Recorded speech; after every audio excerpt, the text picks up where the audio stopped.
entrar na Marrã, para retirar à força os fura-greves, entre os quais estava a irmã Maria Baixinha. Os guardas trancaram os portões do muro de 2 andares que protegia a empresa.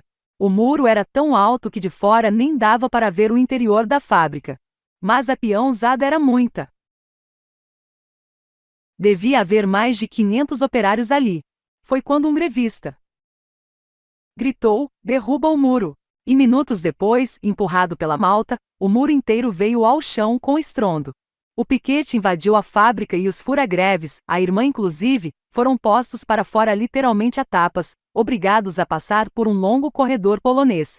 A segunda experiência do Lula grevista terminaria, esta sim, de maneira dramática, mas ele por sorte seria apenas testemunha. Caminhando pela rua Vemag, também na Vila Carioca, ele se meteu num grupo de trabalhadores que tentava entrar à força numa pequena fábrica de meias, com o mesmo objetivo: tirar fura-greves das linhas de montagem e trazê-los para o piquete. Quando menos se esperava, apareceu no portão o dono da fábrica, de revólver em punho. Aparentemente para assustar o grupo, ele fez um disparo a esmo, mas a bala atingiu o tórax de um piqueteiro que morreria. Minutos depois, num hospital vizinho. Apavorado com o que acabará de fazer, o empresário entrou no prédio e subiu correndo as escadas que davam no segundo andar. Aquilo não ia terminar bem. Desarmado pelos manifestantes e encurralado numa sala pela indignada turba-multa, o homem foi atirado pela janela, linchado a pauladas e pontapés, e morto lá mesmo. Aterrorizado, Lula nem esperou chegar a polícia e se arrancou dali. Na Parafusos Marte nunca se chegou a situação semelhante. Quando alguma paralisação era marcada, seu Zé, o gerente, para se ver livre dos ativistas, emprestava o caminhãozinho de entregas da empresa para o deslocamento dos trabalhadores até os piquetes nas portas das outras indústrias das imediações. As relações de Lula com o patrão só azedaram uma vez e para sempre, quando ele decidiu pedir aumento de salário. Em mais de 4 anos de trabalho, só receberá os aumentos determinados por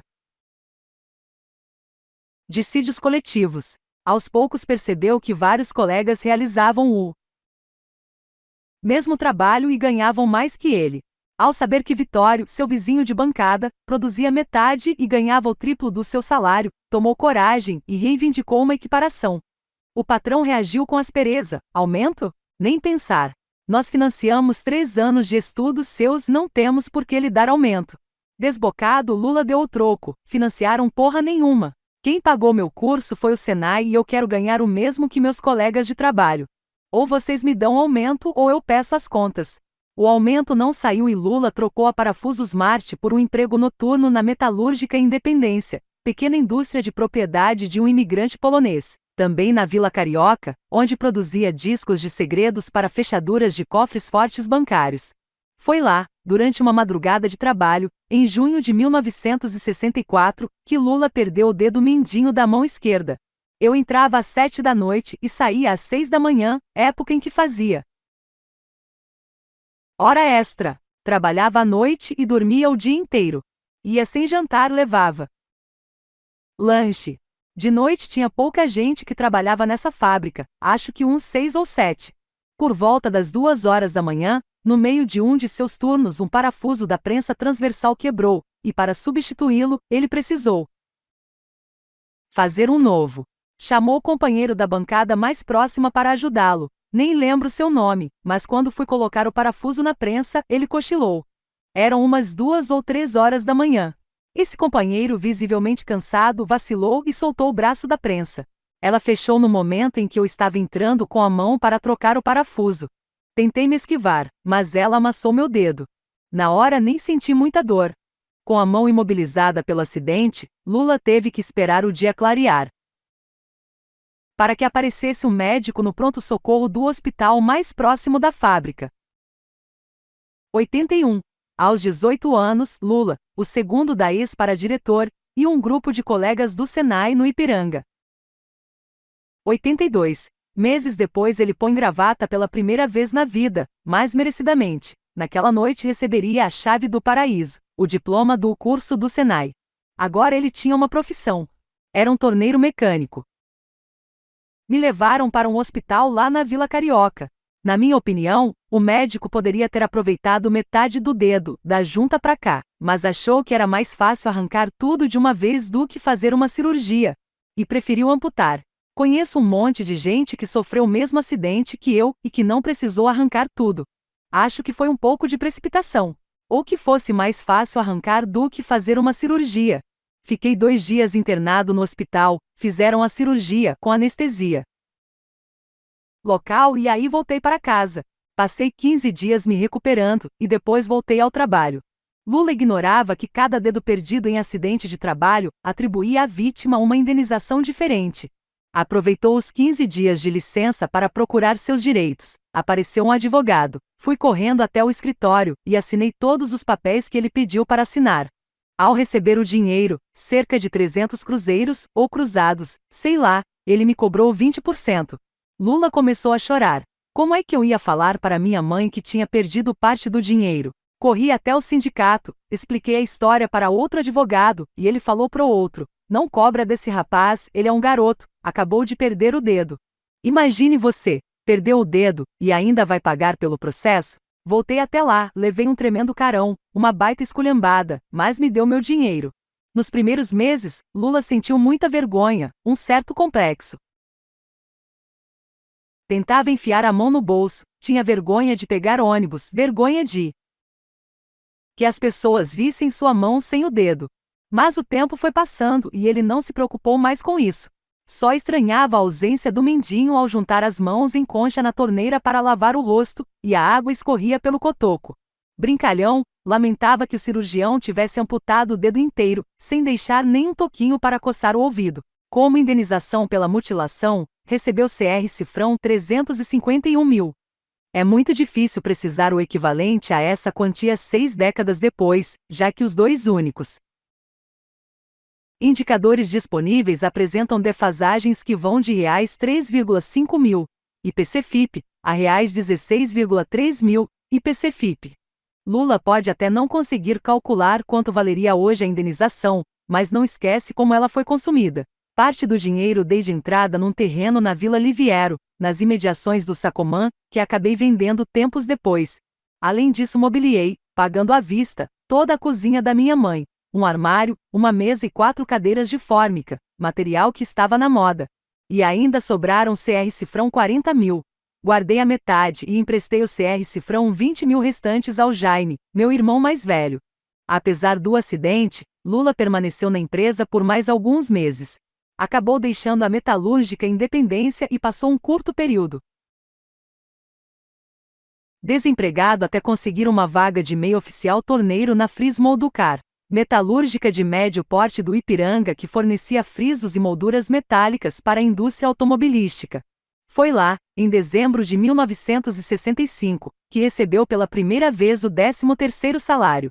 Para celebrar a grana inesperada, o benefício fora criado em 1962, ainda no deposto governo Goulart, mas só entraria em vigor em meados de 1965. Tomou o primeiro porre da vida ao dividir com a turma da fábrica vários garrafões de 4 litros do popular vinho tinto gaúcho Sangue de Boi, bebedeira empanturrada de intermináveis porções de mortadela e azeitonas.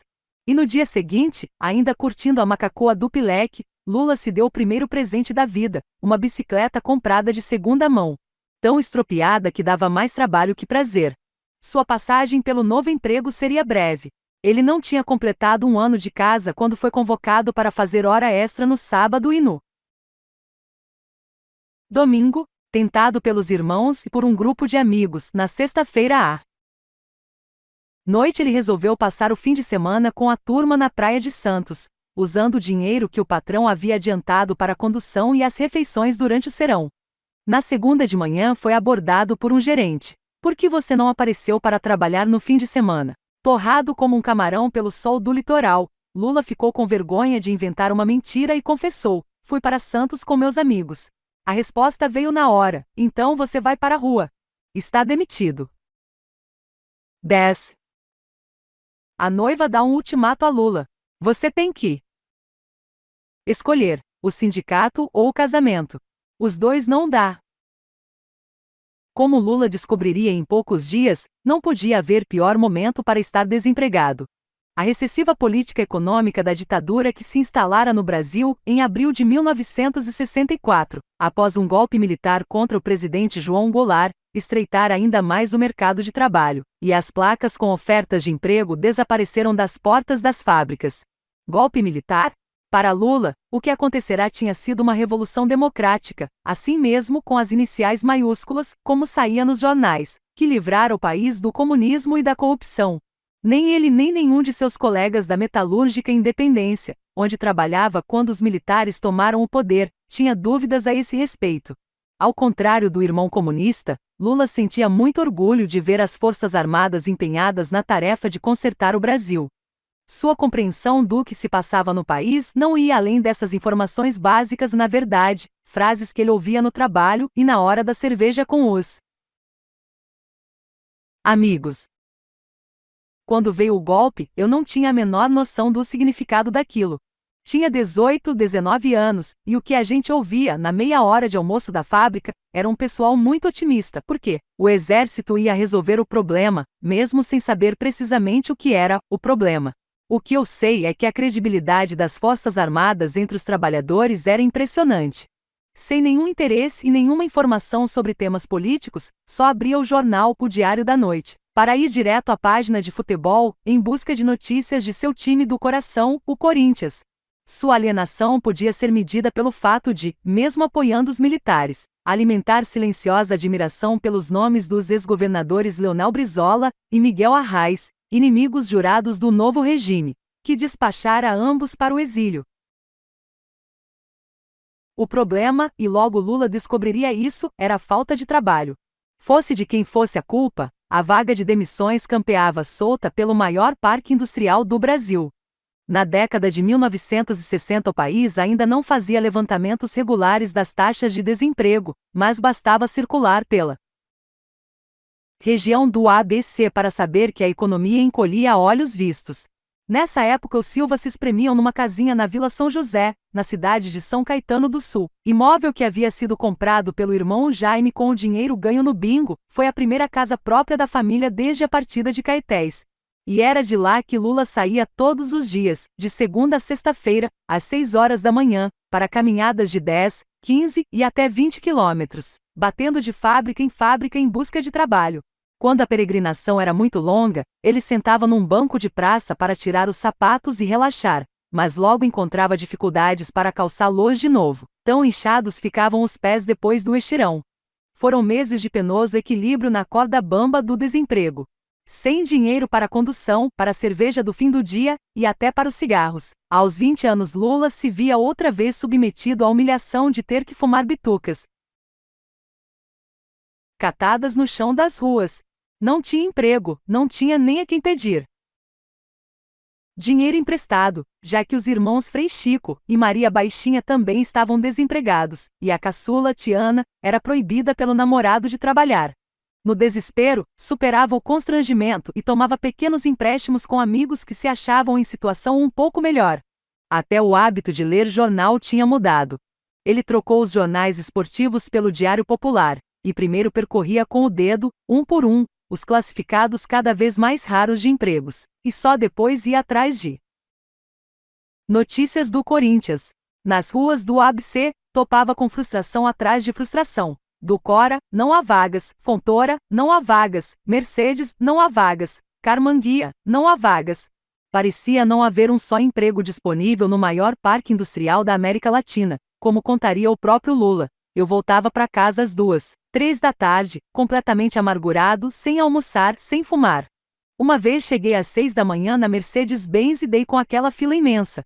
O cara falou: aguarda aí porque vai precisar, hoje estamos pegando gente. E nós esperando. Quando deu 2 da tarde, atenderam a gente. Com uma fome desgraçada, sem um cruzeiro no bolso, sem um tostão nem para comprar remédio, uma vontade de fumar, eu vi aquelas bitucas grandes no chão, meus olhos até piscavam de vontade de pegar. Aí o cara da fábrica pegou as carteiras de trabalho da gente e foi lá para dentro. Depois de meia hora voltou e disse: não tem vaga, não vamos pegar mais ninguém. Puta que pariu! E ainda tinha o caminho de volta. Eu voltava da Mercedes-Benz para a Vila São José a pé. Eu andava com um sapato, que eu não sei de quem havia ganho, que era duro, daqueles couros que antigamente falavam que era couro de crocodilo, duro. E meu pé inchou. Tirei o sapato na porta da Mercedes e depois não conseguia mais calçar. Voltei para casa descalço. Quando cheguei em casa, o filho da puta do Frei Chico me chamou de vagabundo, que nem conseguia arrumar emprego. E eu morto, cansado, já eram umas 4 horas da tarde. Meti o sapato na cara dele. Sem nada que lhe despertasse esperanças, no começo de 1965, numa dessas folheadas ele deu com o anúncio de uma vaga para torneiro mecânico na Vilares, uma gigante de São Caetano do Sul. Lula foi à fábrica e repetiu o ritual que já cumprirá dezenas de vezes desde a demissão da Frismol do CAR. Preencheu um formulário com informações pessoais e experiência profissional. Deixou uma cópia xerox do diploma do Senai e da carteira de trabalho. Submeteu-se a um teste e foi embora com a recomendação de voltar dali a 2 dias para saber o resultado. Escaldado pelo infrutífero calvário de porta em porta de fábricas, entrou e saiu do teste de rabo entre as pernas. Afinal, já fazia 8 meses que vagava pelo ABC. Sem nenhum sucesso. Nem emprego fixo, nem bicos, nem cobertura de férias de alguém. Nada. No dia marcado, Lula amanheceu na porta da empresa e levantou as mãos para o céu ao ouvir o funcionário da seção de pessoal pedir sua carteira profissional. Ele tinha sido aprovado no teste e, portanto, estava empregado. Não numa oficina de fundo de quintal, mas na principal unidade da Vilares, onde trabalhavam quase 1.000 metalúrgicos, sem contar os da fábrica do Cambuci, na capital paulista que produzia os elevadores Atlas. Na Vilares, seu último emprego numa fábrica, Lula passaria 18 anos. Habituado a pequenas metalúrgicas em que o patrão era gerente, contador, chefe do pessoal, e às vezes, trabalhador como seus empregados, e cujo modesto maquinário era operado manualmente, no dia 29 de janeiro de 1966, primeiro dia de trabalho, Lula arregalou os olhos diante daquele mundo que fabricava escavadeiras, pontes rolantes, vagões de metrô para exportação e gigantescos motores a diesel para transatlânticos. Com as dimensões de um prédio de 3 andares, quando eram submetidos a testes, os motores marítimos faziam tremer as vidraças das casas da vizinhança. Propriedade da centenária família do Vilares, que dera ao mundo o mais célebre de todos os brasileiros, o pai da aviação, Alberto Santos Dumont. Alguns anos depois, a Vilares abriria uma unidade em Araraquara, a 270 quilômetros de São Paulo, com capacidade para produzir até 300 locomotivas por ano. Trabalhar numa empresa grande e moderna como a Vilares, que pagava bem e sem atraso, era a antessala do paraíso. Mais que nunca, ele se sentia um artista. A cada dia transformava um disforme bloco de aço no mancal que mais parecia uma escultura, peça que ia ajudar a mover um transatlântico com capacidade para transportar 2.000 toneladas de carga. Anos depois, visitando a fábrica, Lula veria máquinas eletrônicas capazes de produzir não uma, mas 200 peças daquelas por dia. Lula, no entanto, levou tempo para desfrutar do privilégio. A liquidação das dívidas que contraíra enquanto amargava o período de desemprego, dívidas pequenas, mas inúmeras, incontáveis, abocanhou integralmente o salário de seus primeiros meses no novo emprego. Um filho de Dona Lindu não podia ter o nome sujo na praça. E nem sequer quando zerava as contas era permitido a ele torrar o ordenado comprando o que lhe desse na telha. Como sempre fizera, a mãe mantinha um método peculiar de organizar as sempre apertadas finanças da casa. Um sistema doméstico, primitivo, mas que influenciaria Lula mesmo depois de convertido em personalidade política planetária. No fim do mês ela juntava num caixa único os salários de todos os filhos, os empregados formais e os que faziam bicos. Ninguém tocava num tostão dos envelopes saídos dos caixas das fábricas. Só então começava a redistribuição do dinheiro. Primeiro pagava as despesas coletivas, armazém, açougue, padaria, quitanda, farmácia, água, luz, gás. Se sobrasse algum dinheiro, o que nem sempre acontecia, o saldo era compartilhado entre os filhos. Os critérios de distribuição de renda de Dona Lindu costumavam deixar alguém de bico torto, porque os reembolsos não eram proporcionais à contribuição, mas às necessidades de cada um. Muitos anos Depois, já presidente da República, Lula diria candidamente que o orçamento adotado no seu governo, para tentar diminuir as iniquidades sociais do país, não viera de nenhum compêndio de pós-doutore ou PhDs em economia, mas da forma como sua mãe administrava a receita e as despesas de uma família pobre. Por mais que se tentasse ver ali fumaças do bordão cunhado por Marx, de cada qual segundo sua capacidade, a cada qual segundo suas necessidades, a verdade é que na raiz de tudo estava a singela aritmética caseira de Dona Lindu, que nunca soube ler e escrever. 83. No auge da crise provocada pelas mudanças econômicas da ditadura, os empregos evaporaram.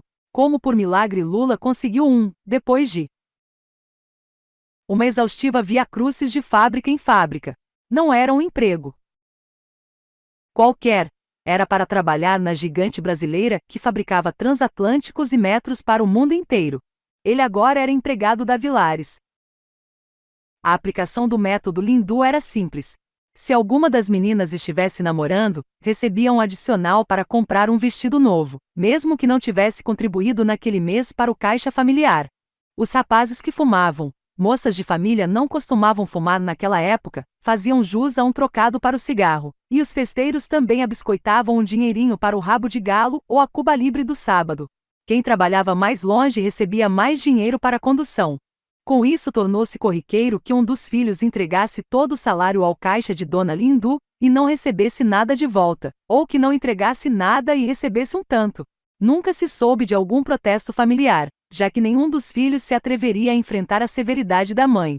Pouco dado a gastanças, Lula não tinha por que se queixar da contabilidade. Sua única paixão, jogar futebol, não custava um tostão. Por uma partida como centroavante do Bangu da Vila Carioca ele largava tudo. Até a namorada. Foi por causa do futebol que não prosperou seu primeiro namoro com Anicet Mitico. Ela era uma japonesinha linda, ele se lembraria, sorridente, mas eu era fanático por futebol, e entre a namorada e a bola eu preferia jogar bola, então a paixão durou pouco. Além da bola, havia timidez. Conversador quando estava com os amigos da fábrica e do futebol, Lula travava ao se aproximar de alguma garota. Só adquiria coragem e perdia a vergonha de tirar uma menina para dançar movido a generosas doses de conhaque Palinha ou São João da Barra, os mais baratos. A grana liberada pela mãe era insuficiente para beber o também popular Dreyer, mais caro apesar de ser tão ordinário quanto os demais. Os companheiros da época confirmam o breve romance com a japonesinha e acrescentam um dado picante. Não era uma, eram duas, as primas Mitico e Sumiko. E juram que ele namorou ambas simultaneamente, sem que uma soubesse das aventuras dele com a outra. Lula entrou na idade adulta no momento em que uma novidade da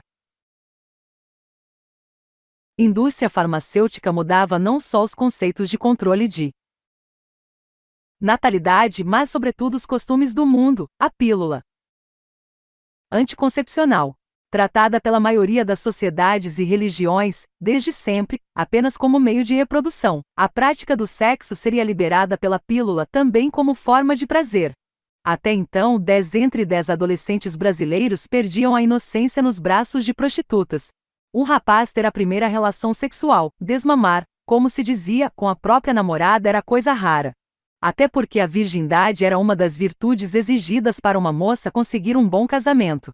A revolução sexual, provocada pelo comprimido que evitava a gravidez, popularizou-se a ponto de ser convertida no mais célebre slogan dos movimentos contra a guerra do Vietnã: faça amor, não faça guerra. E graças à invenção do biólogo norte-americano Gregory Pincus é que Lula teria perdido a virgindade, aos 16 anos, não num bordel, mas com uma garota da vizinhança que andara paquerando, e que mesmo depois da experiência continuou sendo somente isso, uma paquera fugaz. Numa conversa com amigos, já candidato a presidente da República, Lula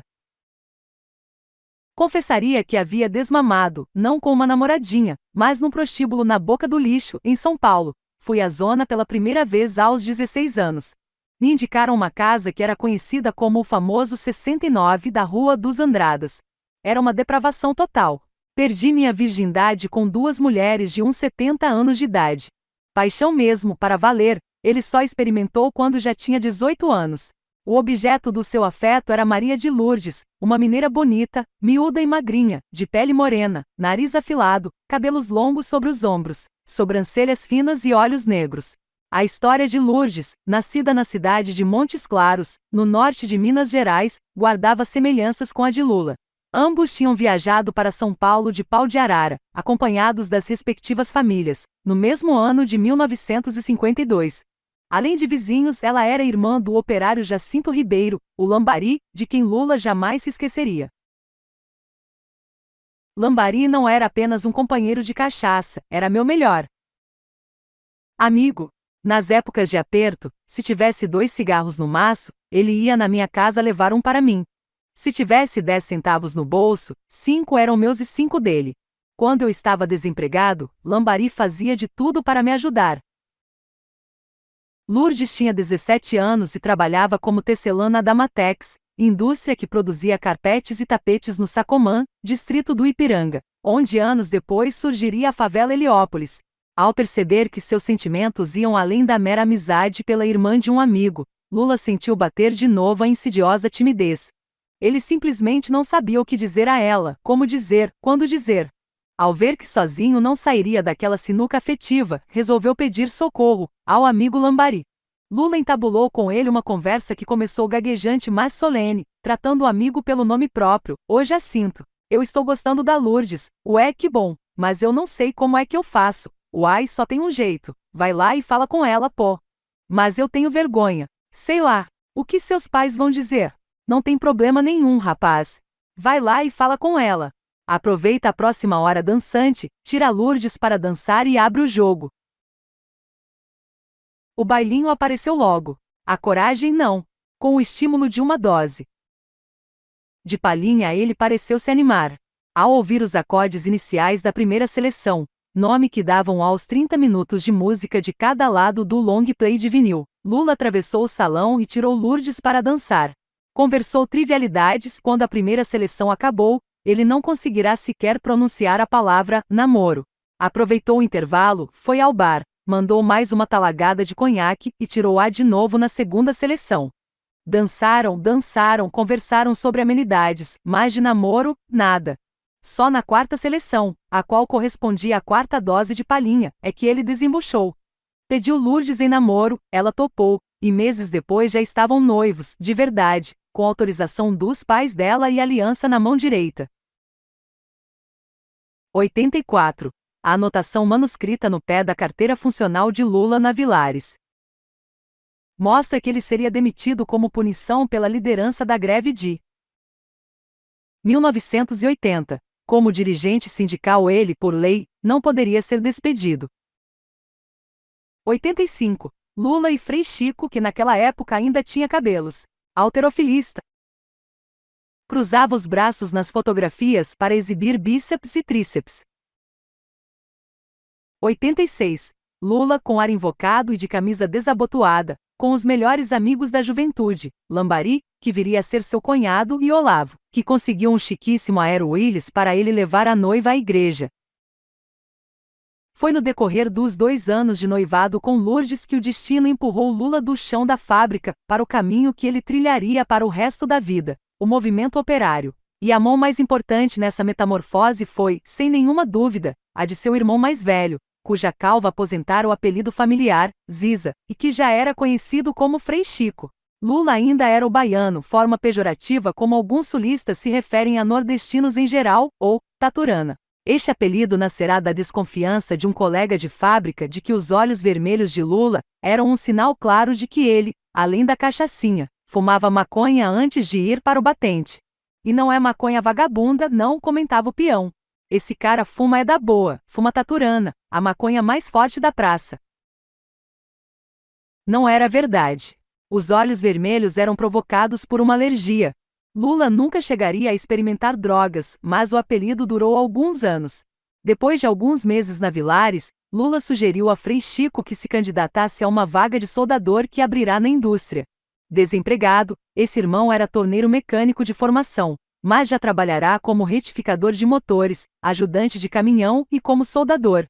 Embora Vilares não permitisse o trabalho de irmãos na empresa, eles tinham sobrenomes diferentes. Lula é Inácio da Silva e o irmão Ferreira de Melo passaram despercebidos da sessão do pessoal e Frei Chico foi admitido. Como Lula trabalhava no período noturno e o mais velho fora escalado para a jornada diurna, os dois raramente se encontravam no emprego. Ao contrário do caçula franzino, Frei Chico era musculoso, politizado e frequentava o sindicato desde o golpe militar de 1964. Foram infrutíferas as insistentes mas discretas tentativas do irmão de atrair Lula para a vida sindical. As conversas sobre o assunto, em casa ou durante uma cachaçinha, num bar, eram sempre as mesmas. Você precisava conhecer o sindicato, ir a uma assembleia. Não vou, ali só tem ladrão. Vai lá, pelo menos para conhecer. Se não gostar, não volta, não vou. Já vi naqueles cartazes de terroristas procurados pela polícia que muitos deles são metidos em sindicatos. Não, Lula, você está enganado. Esse pessoal é gente boa, não tem bandido ali não. Esses caras que estão nos cartazes são gente boa. É o pessoal que está tentando derrubar a ditadura militar. O irmão mais velho acabou sendo alcançado por uma das muitas ondas de desemprego provocadas pela política econômica do governo, e foi demitido da Vilares. Lula deu sorte e foi poupado dos cortes, e Frei Chico não permaneceu muito tempo sem trabalho. Pouco depois de deixar a Vilares, arranjou uma vaga de torneiro mecânico na Carrasco, uma metalúrgica de porte médio de São Caetano do Sul, que fabricava capotas de aço para os jipes montados no Brasil pela americana Willys Overland e para o pequeno sedã DKW Mag, de origem alemã. No final de 1968, o Sindicato dos Metalúrgicos de São Bernardo do Campo começou a preparar as eleições para a renovação da diretoria, marcadas para o início do ano seguinte. Pelo acerto entre as lideranças da categoria, haveria uma única chapa, cuja cabeça o presidente Afonso Monteiro cederia a Paulo Vidal, metalúrgico e velho militante do sindicato, e novos nomes seriam incorporados à futura diretoria. Apesar da unanimidade em torno do nome de Frei Chico, para ocupar um dos postos da direção, a fábrica onde ele trabalhava já tinha um representante na chapa. Não fazia sentido que uma empresa média como a Carrasco tivesse dois nomes na direção do sindicato, enquanto a gigante Vilares, com 1000 peões na folha de pagamento, ficasse sem nenhum. Foi quando Frei Chico, em poucas palavras, fez a sugestão que mudaria para sempre o destino de Lula. E, em grande medida, o do Brasil. Meu irmão mais novo é torneiro mecânico na Vilares. Mas não sei se ele topa vir pro sindicato. Lula conta. Frei Chico era um ativista, aquele cara que ia ao sindicato, aquele cara que comia, almoçava, tomava café de sindicato.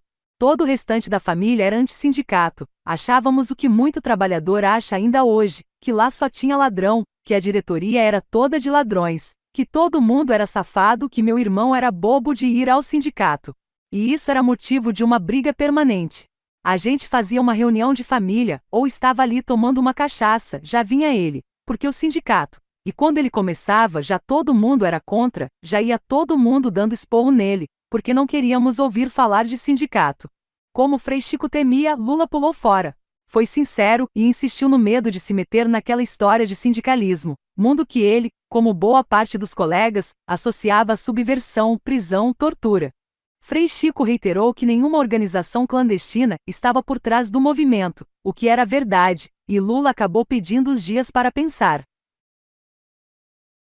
A primeira pessoa com quem compartilhou o convite foi a noiva. Mesmo sem entender nem se interessar por política, ela não gostou da ideia. Como Lula, Lourdes achava que aquilo era uma aventura perigosa, bastava ver o que os jornais e as TVs viviam falando de sindicalistas presos. A conversa foi inconclusiva, e o assunto só voltou 2 dias depois, no reencontro deles. Se antes tinha dúvidas, a mineirinha apareceu armada de pétreas convicções. Lula, comentei na fábrica que você foi convidado para ser da diretoria do sindicato. Sorridente, ele quis saber como a ideia tinha sido recebida pelo pessoal da Damatex. Ela foi direto ao assunto. O gerente falou para você não se meter nisso. O pessoal disse que ser diretor de sindicato, bicho, é virar comunista. Os caras vão te prender, você nunca mais vai ter emprego. Antes que ele retomasse o fôlego, Lourdes arrematou. Tem mais, se você aceitar o convite, não tem casamento. Você escolhe, Se preferir o sindicato, eu espero terminar o mandato, e daqui a 3 anos a gente casa. O problema foi que entre os 2 encontros dos noivos, Frei Chico conseguirá arrastar o irmão para um papo com a direção do sindicato. Lá os esperavam o presidente Afonso Monteiro, prestes a deixar o cargo, e os diretores Paulo Vidal, cabeça da nova chapa, e Mário Ladeia. Lula mantinha relações cordiais com Vidal e Ladeia, mas tinha má impressão do presidente. O Monteiro me dá menos atenção do que a cachorrinha atropelada que virou mascote do sindicato, queixava-se aos amigos. Mas a penimba não impediu que a reunião terminasse bem. No fim, os 4 decidiram que Lula entraria na chapa como suplente da diretoria, que seria encabeçada por Vidal. A solução resolvia os problemas com Lourdes e garantia a realização do casamento. Afinal, ele não seria diretor, mas apenas suplente, porém trazia uma desvantagem para Lula. Sem ser diretor efetivo, ele perdia o direito à dispensa remunerada da produção e não faria jus, pela lei, a mais um ano indemissível na Vilares. Após o mandato, Lula conseguiu enrolar Lourdes com a história da suplência e ali mesmo, naquela conversa, marcaram o casamento. De folhinha na mão, escolheram o dia 25, o último domingo de maio, o mês das noivas. O tempo pareceu voar nos meses seguintes. Além de todos os aborrecidos prolegômenos que antecedem os casamentos, requerer certidões, publicar proclamas, montar casa, arranjar hora na igreja, armar uma festinha, por mais modesta que fosse, era preciso enfrentar o ritual que precedia as eleições no sindicato. Mesmo com o risco zero de perder as eleições, já que se tratava de chapa única, sem oposição, os candidatos a diretores e suplentes tinham que fazer ponto nas portas de fábricas, distribuir panfletos, apertar mãos, se apresentar aos eleitores. E, acima de tudo, garantir presença no dia das eleições, uma vez que o voto sindical não é obrigatório. O noivado significava um compromisso, mas não mudou em nada o cotidiano casa-fábrica casa de segunda a sexta, e os bailinhos dos sábados e domingos sob o olhar vigilante da futura sogra, Dona Hermínia. A turma era quase sempre a mesma: Lula, os amigos Toninho e Zezinho, o casal de namorados Niceis Olavo e Kiva, o cunhado Lambari, que andava arrastando asa para Ruth, a Tiana, irmã caçula de Lula, e claro, a noiva. O repertório da vitrola também não mudava muito. Se não era Rei Conif ou Roberto Carlos, era Carlos Alberto, o rei do bolero. Nada mais familiar: salgadinhos, refrigerantes e zero bebida alcoólica. A rotina semanal só foi interrompida no dia 19 de abril, um sábado, quando a chapa presidida por Paulo Vidal assumiu a direção do sindicato. Já instalada no endereço atual, a sede era tão modesta que a posse, seguida de coquetel, teve que se realizar no ginásio da Associação dos Funcionários Públicos da Prefeitura. Previsível e desimportante como notícia, a vitória de Vidal não apareceu sequer como registro nos veículos da grande imprensa. O foco de jornais como o Estadão, a Folha, o Globo e o Jornal do Brasil estava no referendo sobre a reforma do Senado francês e na tentativa do líder palestino, Yasser Arafat, de apaziguar o Líbano juntando em torno da Al-Fatah as diversas tendências que formavam a OLP, Organização para a Libertação da Palestina. Estreia de Lula na longa jornada que o levaria até a presidência do Brasil, o ato não mereceu destaque nem no Diário do Grande ABC, o principal jornal da região e referência na cobertura do movimento sindical. A notícia saiu num canto de página, em 3 parágrafos e sem fotos. O nome de Lula aparece perdido no pé do texto, em 19º lugar na lista dos 25 diretores e suplentes que se empossavam. O clima pacífico e festivo daquela noite de sábado em nada refletia a atmosfera de violência política e repressão do Brasil extramuros do sindicato. Empunhando o alfange do ato institucional número 5, baixado pela ditadura em dezembro do ano anterior, o Marechal Costa e Silva, presidente da República, já degolara 94 políticos de vários partidos, cassando seus mandatos e suspendendo, por 10 anos, seus direitos políticos. Para assegurar na Suprema Corte maioria folgada aos atos discricionários do regime, Costa e Silva aposentou compulsoriamente os mineiros Antônio Carlos Lafayette de Andrada e Antônio Gonçalves de Oliveira, e diminuiu de 16 para 11 o número de ministros do Supremo Tribunal Federal. Os trabalhadores não escapariam da purga. Ao contrário, o primeiro alvo dos militares ao tomar o poder foi o movimento operário.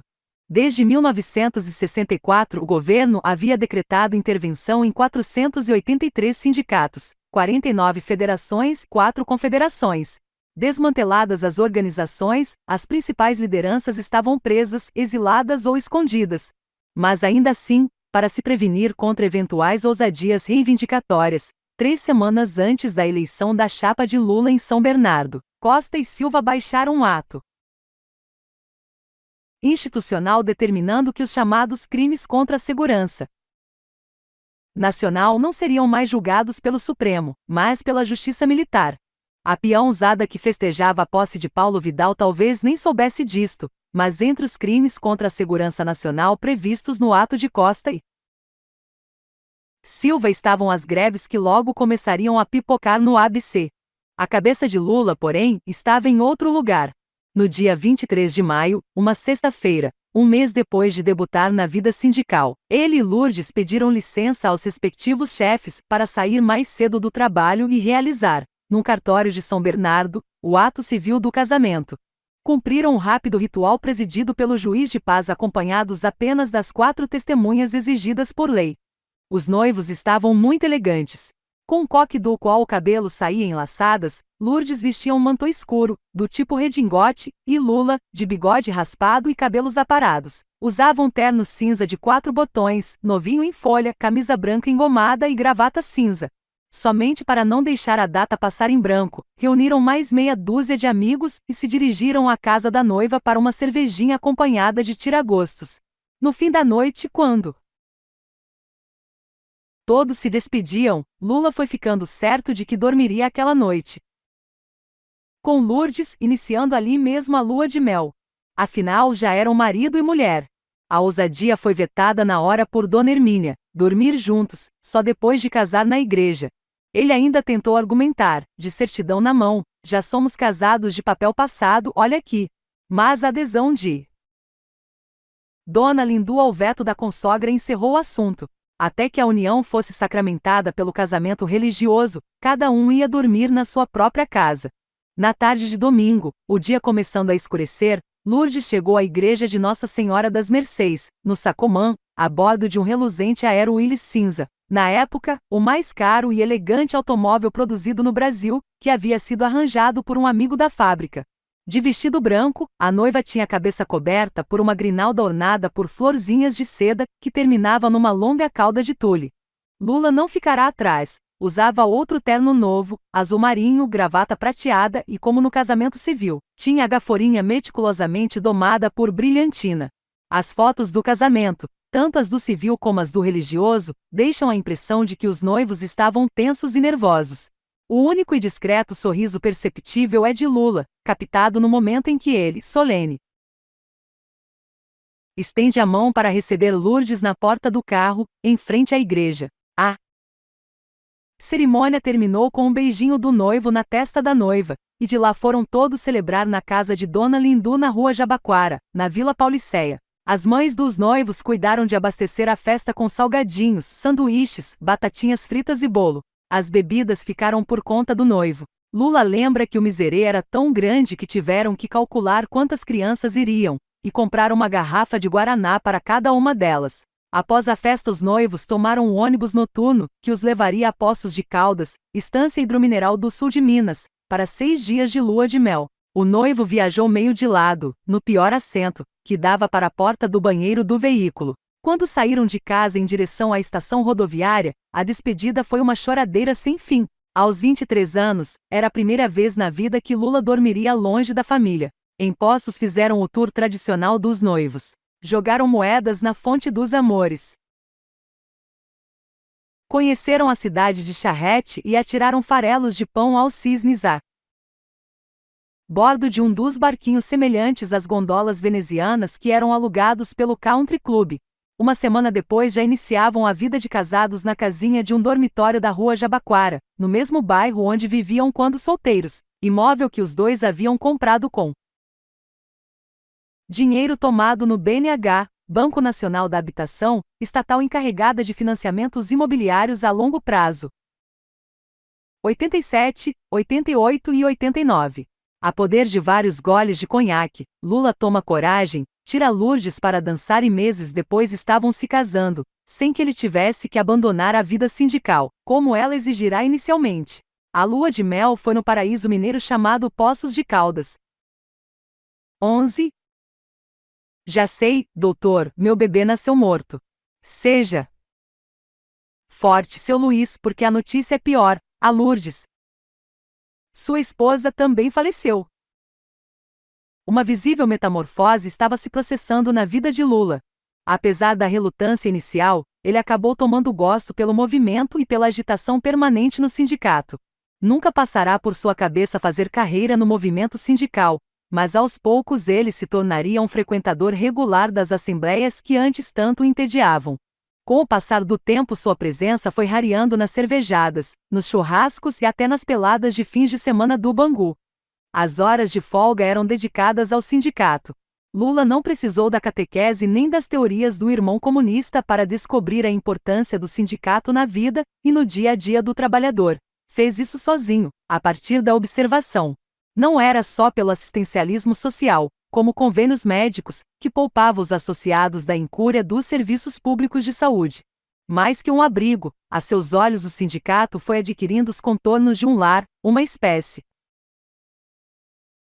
de sentinela protetora dos direitos da peãozada, um lugar onde ele se sentia seguro. De fato, a diretoria presidida por Paulo Vidal, o que não era um homem de esquerda nem um pelego, marcaria a época por tirar o sindicato da letargia em que se encontrara nas gestões anteriores. Uma das primeiras medidas tomadas pelo novo time foi cortar o cordão umbilical que ligava o sindicato à Federação dos Metalúrgicos do Estado, presidida por Argeu Egídio dos Santos, esse sim, considerado um pelegaço pelas lideranças mais aguerridas. Sem a tutela de Argeu, os metalúrgicos do ABC buscavam atalhos e zonas de sombra da legislação e conseguiam contornar os obstáculos da Justiça do Trabalho.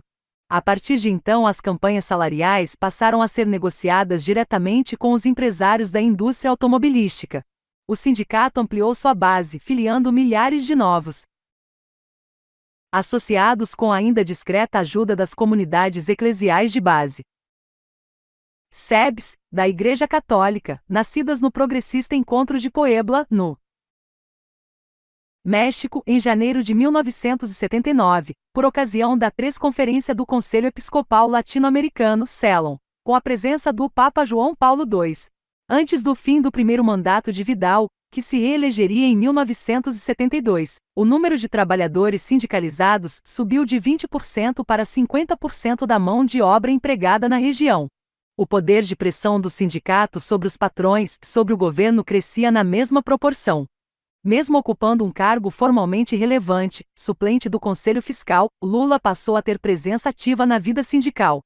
Acompanhava de perto o atendimento jurídico e os processos de homologação de rescisões de contratos de trabalho, e virou um entusiasta dos programas de formação profissional. Em muitos desses cursos, o metalúrgico entrava como peão de chão de fábrica, o mais baixo degrau da hierarquia, e saía direto para a ferramentaria, o setor de elite e o topo da profissão, que abrigava os torneiros mecânicos e contramestres como Lula. Ferramenteiros, mecânicos de manutenção e retificadores. Acima destes, só os feitores, os fiscais das unidades fabris. Em tese acadêmica publicada no Anuário Unesco, Metodista de Comunicação, o professor Antônio de Andrade resumiu a mudança ocorrida após a vitória da chapa de Vidal. A nova liderança sindical investe fortemente na informação e apoio aos trabalhadores na solução de suas questões básicas, essencialmente relacionadas ao cotidiano. Com isso, o sindicato é fortalecido através de campanhas de sindicalização, promovidas no interior das indústrias, dando origem a uma nova geração de operários interessados em participar da política e da estrutura sindical.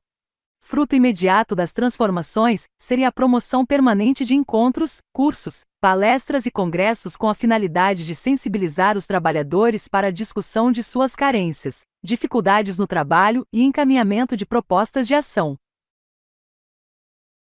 Em pouco tempo, o sindicato mudou de cara. Além dos cursos estritamente profissionalizantes e das atividades recreativas, A diretoria montou para os associados seminários de discussões políticas e de rudimentos de economia, e até um curso de madureza, sistema criado pelo governo que permitia que em apenas um ano de ensino intensivo um ginasiano pudesse saltar 3 anos e habilitar-se a disputar uma vaga na universidade. E que anos depois viria a se chamar supletivo.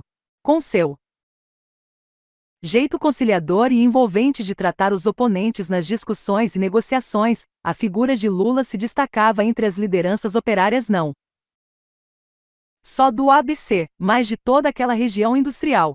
Maneiro no trato com adversários e patrões, apesar da aparência de mal-humorado, não foram, porém, as virtudes de palanqueiro que marcaram seus primeiros passos na vida sindical. Ao contrário, embora muito tempo depois viesse a se notabilizar como orador que magnetizava multidões, aquele torneiro mecânico de 23 anos, camisas estampadas e bigodes pretos, tremia só de ouvir falar em microfone e plateia. Eu era tão inibido que, quando citavam meu nome numa assembleia, lembraria várias vezes, muitos anos mais tarde, eu já ficava vermelho. Suava de nervoso quando lhe passavam a palavra em algum ato ou assembleia. Para superar o trauma, criou secretamente o que se poderia batizar de método Lula de oratória. Recortava fotografias de pessoas anônimas em jornais e revistas velhas, colava uma por uma nas paredes do quarto, trancava a porta e iniciava a arenga. Quem o ouvisse repetindo em voz alta discursos incendiários para uma plateia de fantasmas impressos em pedaços de jornais amarelados, certamente imaginaria estar diante de um doido varrido.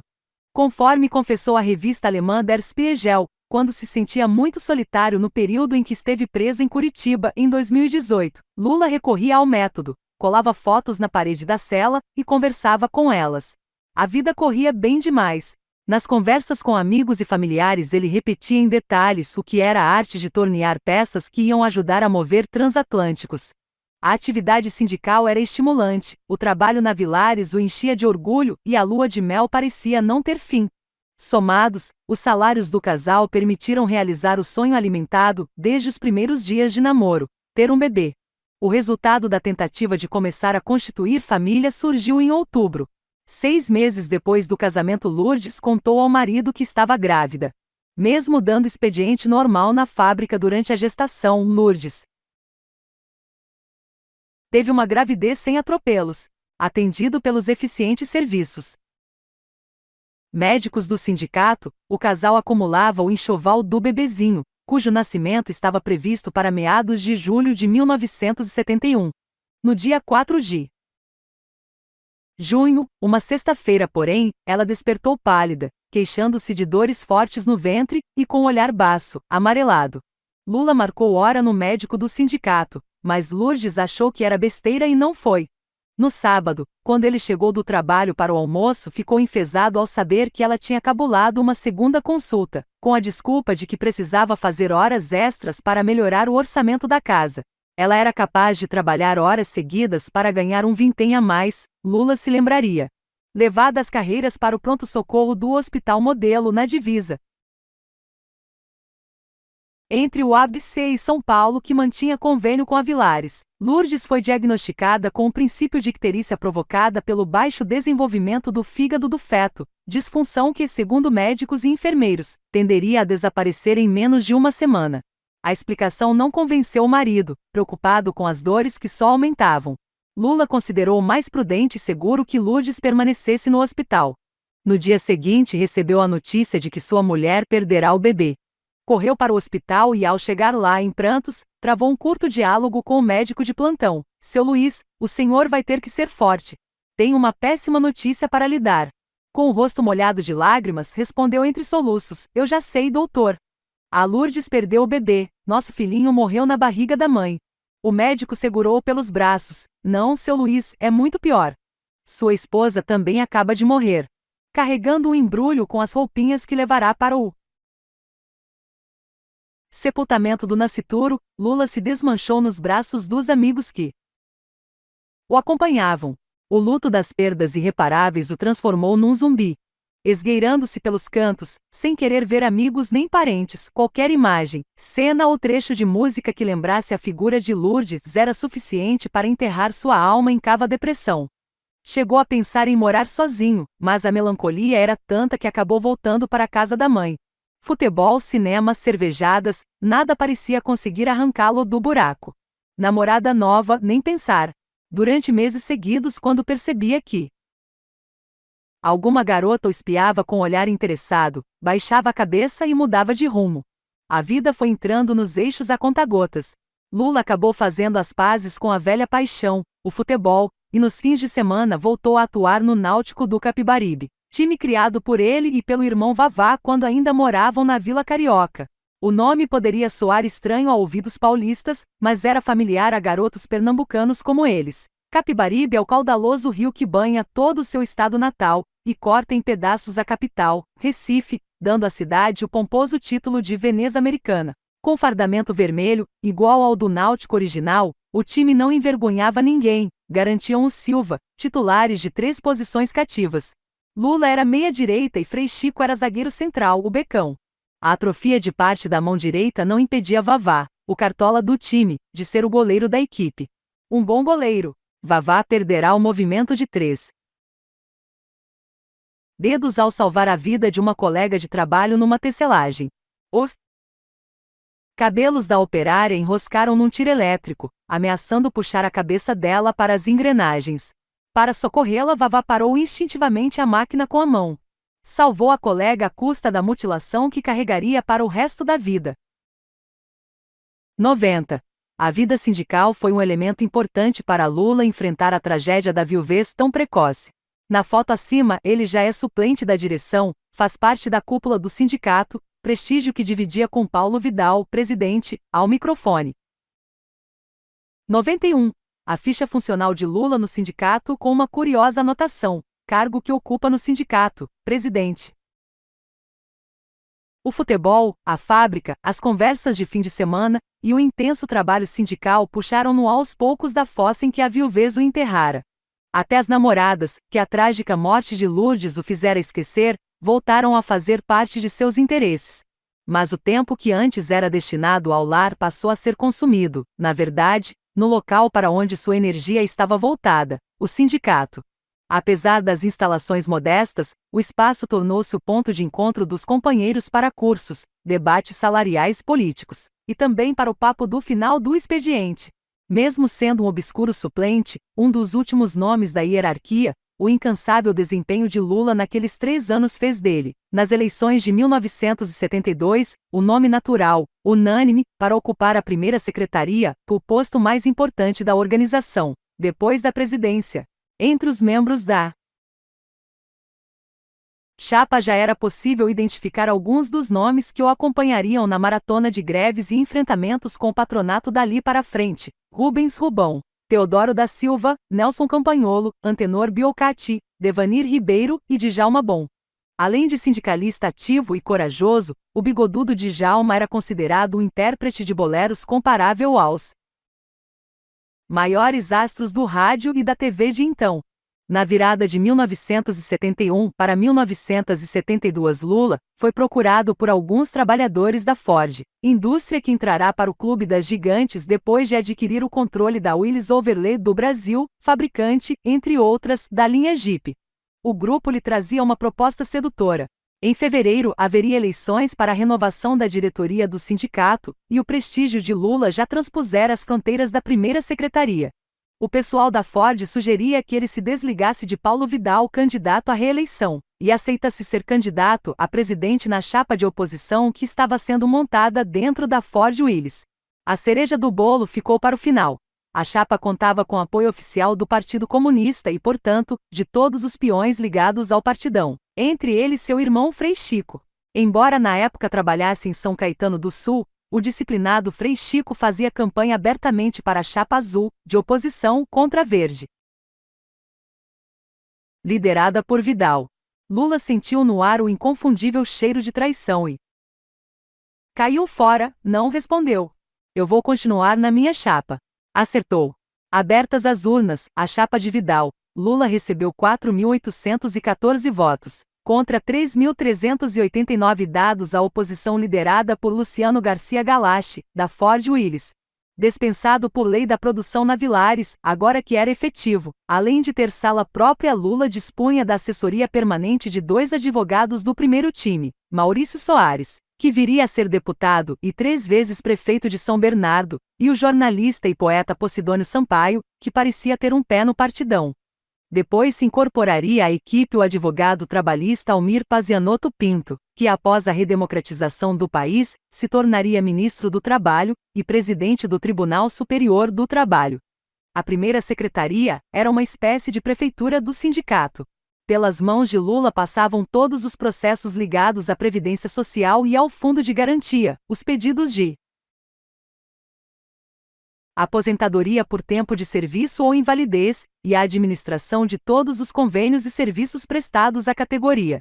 Até os alvarás de habite-se da prefeitura para construir um puxado ou um segundo andar na casa de um associado andavam mais depressa se fossem requeridos pela entidade. Mas uma das principais promessas da diretoria recém-eleita era a construção de uma nova sede para o sindicato, o prédio enorme que daria lugar ao casebre de 3 cômodos que ocupava até então. Compromisso de campanha que, ao contrário do que prometiam políticos e pelegos, seria cumprido antes das eleições seguintes. Como Paulo Vidal não conseguia atender a todos os compromissos do cargo de presidente, Lula começou a rodar o Brasil para representar o sindicato e revelar, em congressos e debates com trabalhadores de outras categorias, aquilo que a imprensa chamava de novo sindicalismo brasileiro. Mas novo em que exatamente? Quem talvez melhor retratasse o abalo sísmico que ocorria nas relações trabalhistas na região do ABC era um jornalzinho mensal, de 6 páginas, que o sindicato passou a editar. Os boletins eram esporádicos. Naquela época era difícil distribuir boletins nas portas de fábricas. Só o faziam no período de campanhas salariais, e nas assembleias de prestação de contas e suplementação de verba. E, é claro, nas eleições, de 3 em 3 anos. Editada pelo veterano jornalista Antônio Carlos Félix Nunes, que também tinha parte com o PCB, a Tribuna Metalúrgica era mais que um mero boletim informativo das atividades assistenciais. Atrevido e bem-humorado, o jornalzinho nasceu desmentindo o preceito legal que determinava que os sindicatos são órgãos de colaboração com o governo. A Tribuna atalhou os obstáculos tradicionais, as confederações operárias e seus dirigentes de ternos lustrosos, a provecta legislação trabalhista e a mão de ferro da ditadura no trato de reajustes salariais, e colocou trabalhadores cara a cara com os patrões.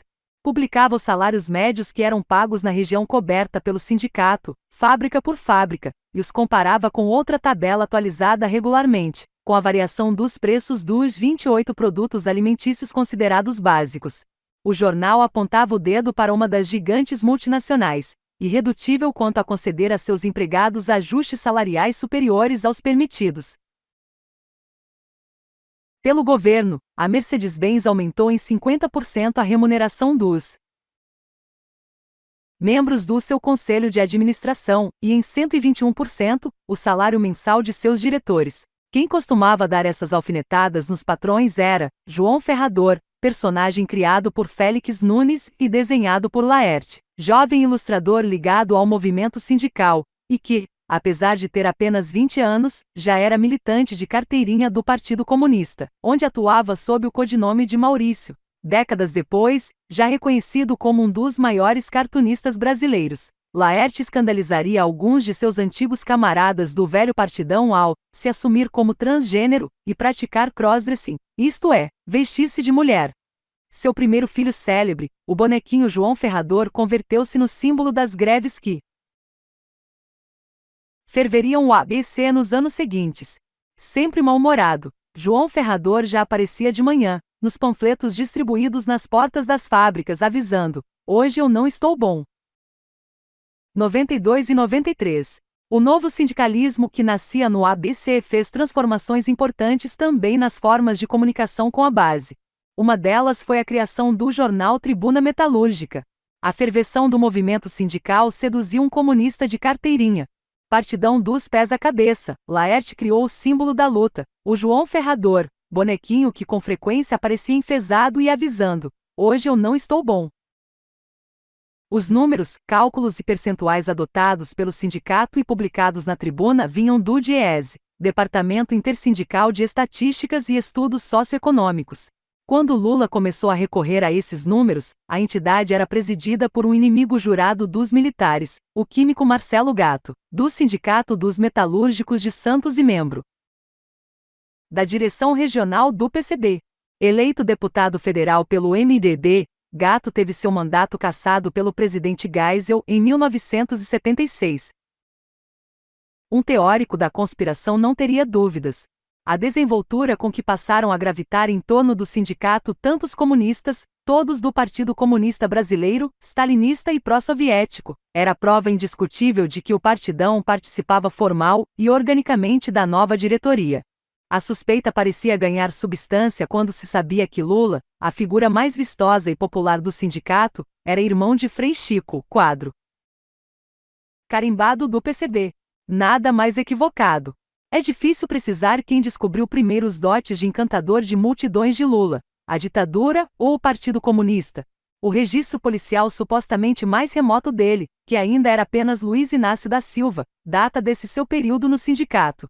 Seu nome aparece perdido numa ficha do DOPS entre vários apoiadores desconhecidos de uma greve sem maior expressão. Não era uma ficha policial, somente um registro.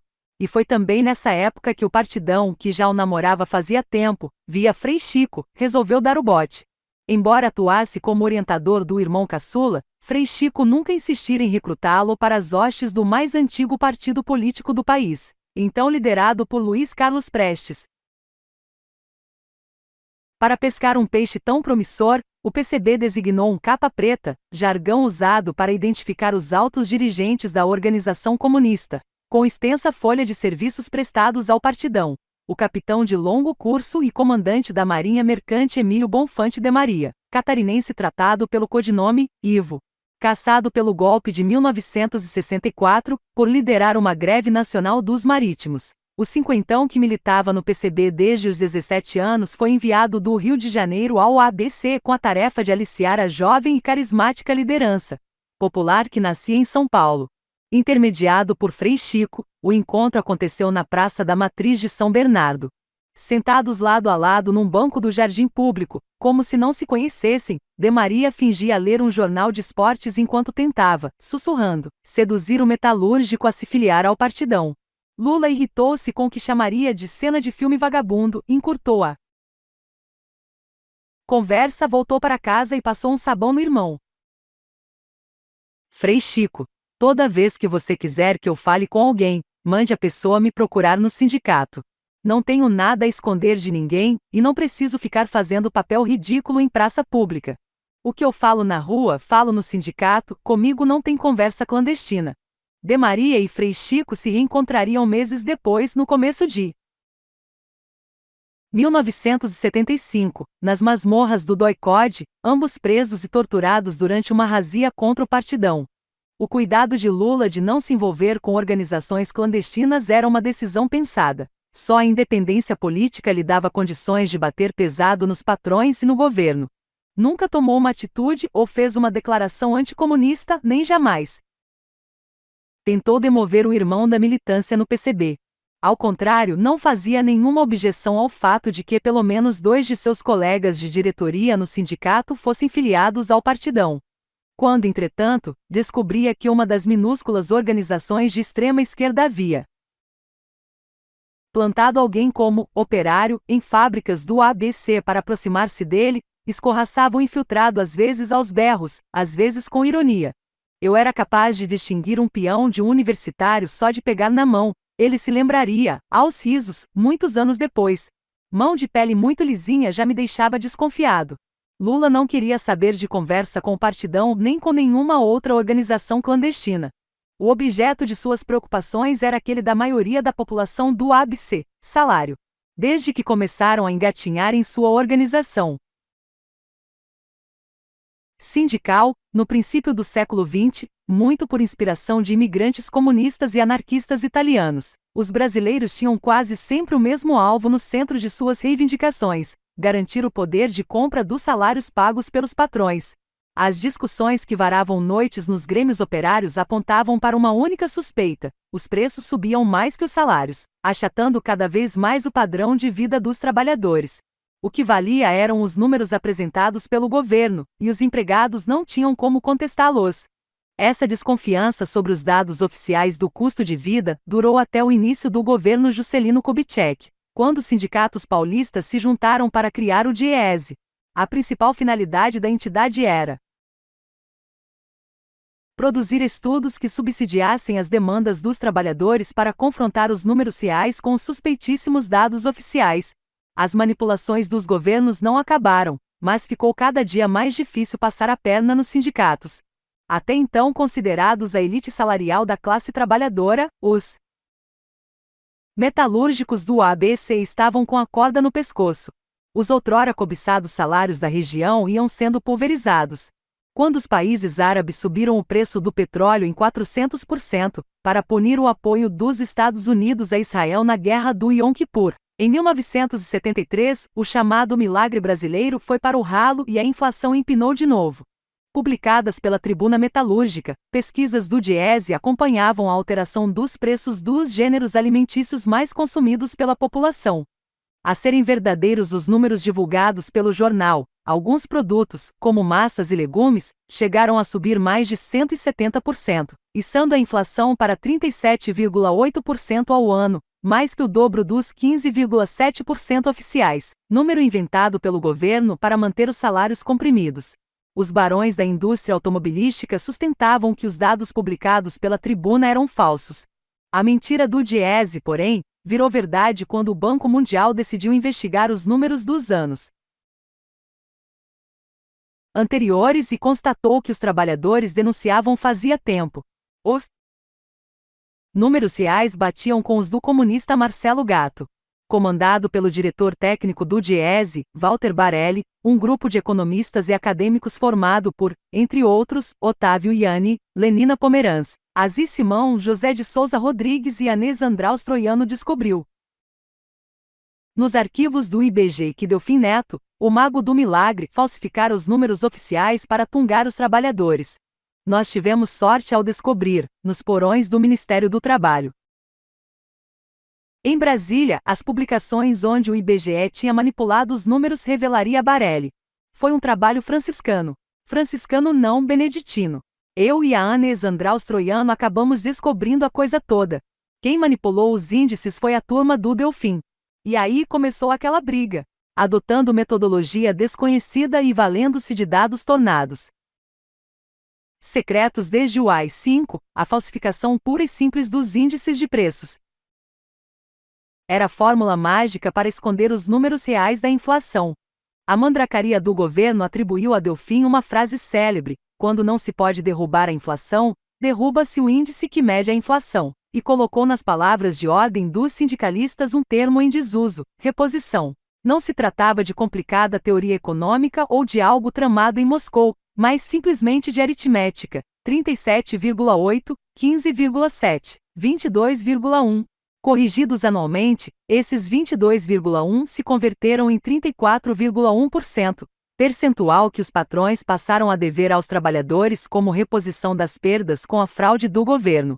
Lula montou no cavalo da reposição, do qual só desceria nas greves de 1980, quando conseguiria incluir o tema nas pautas de negociações com os patrões, por ser anterior ao vazamento da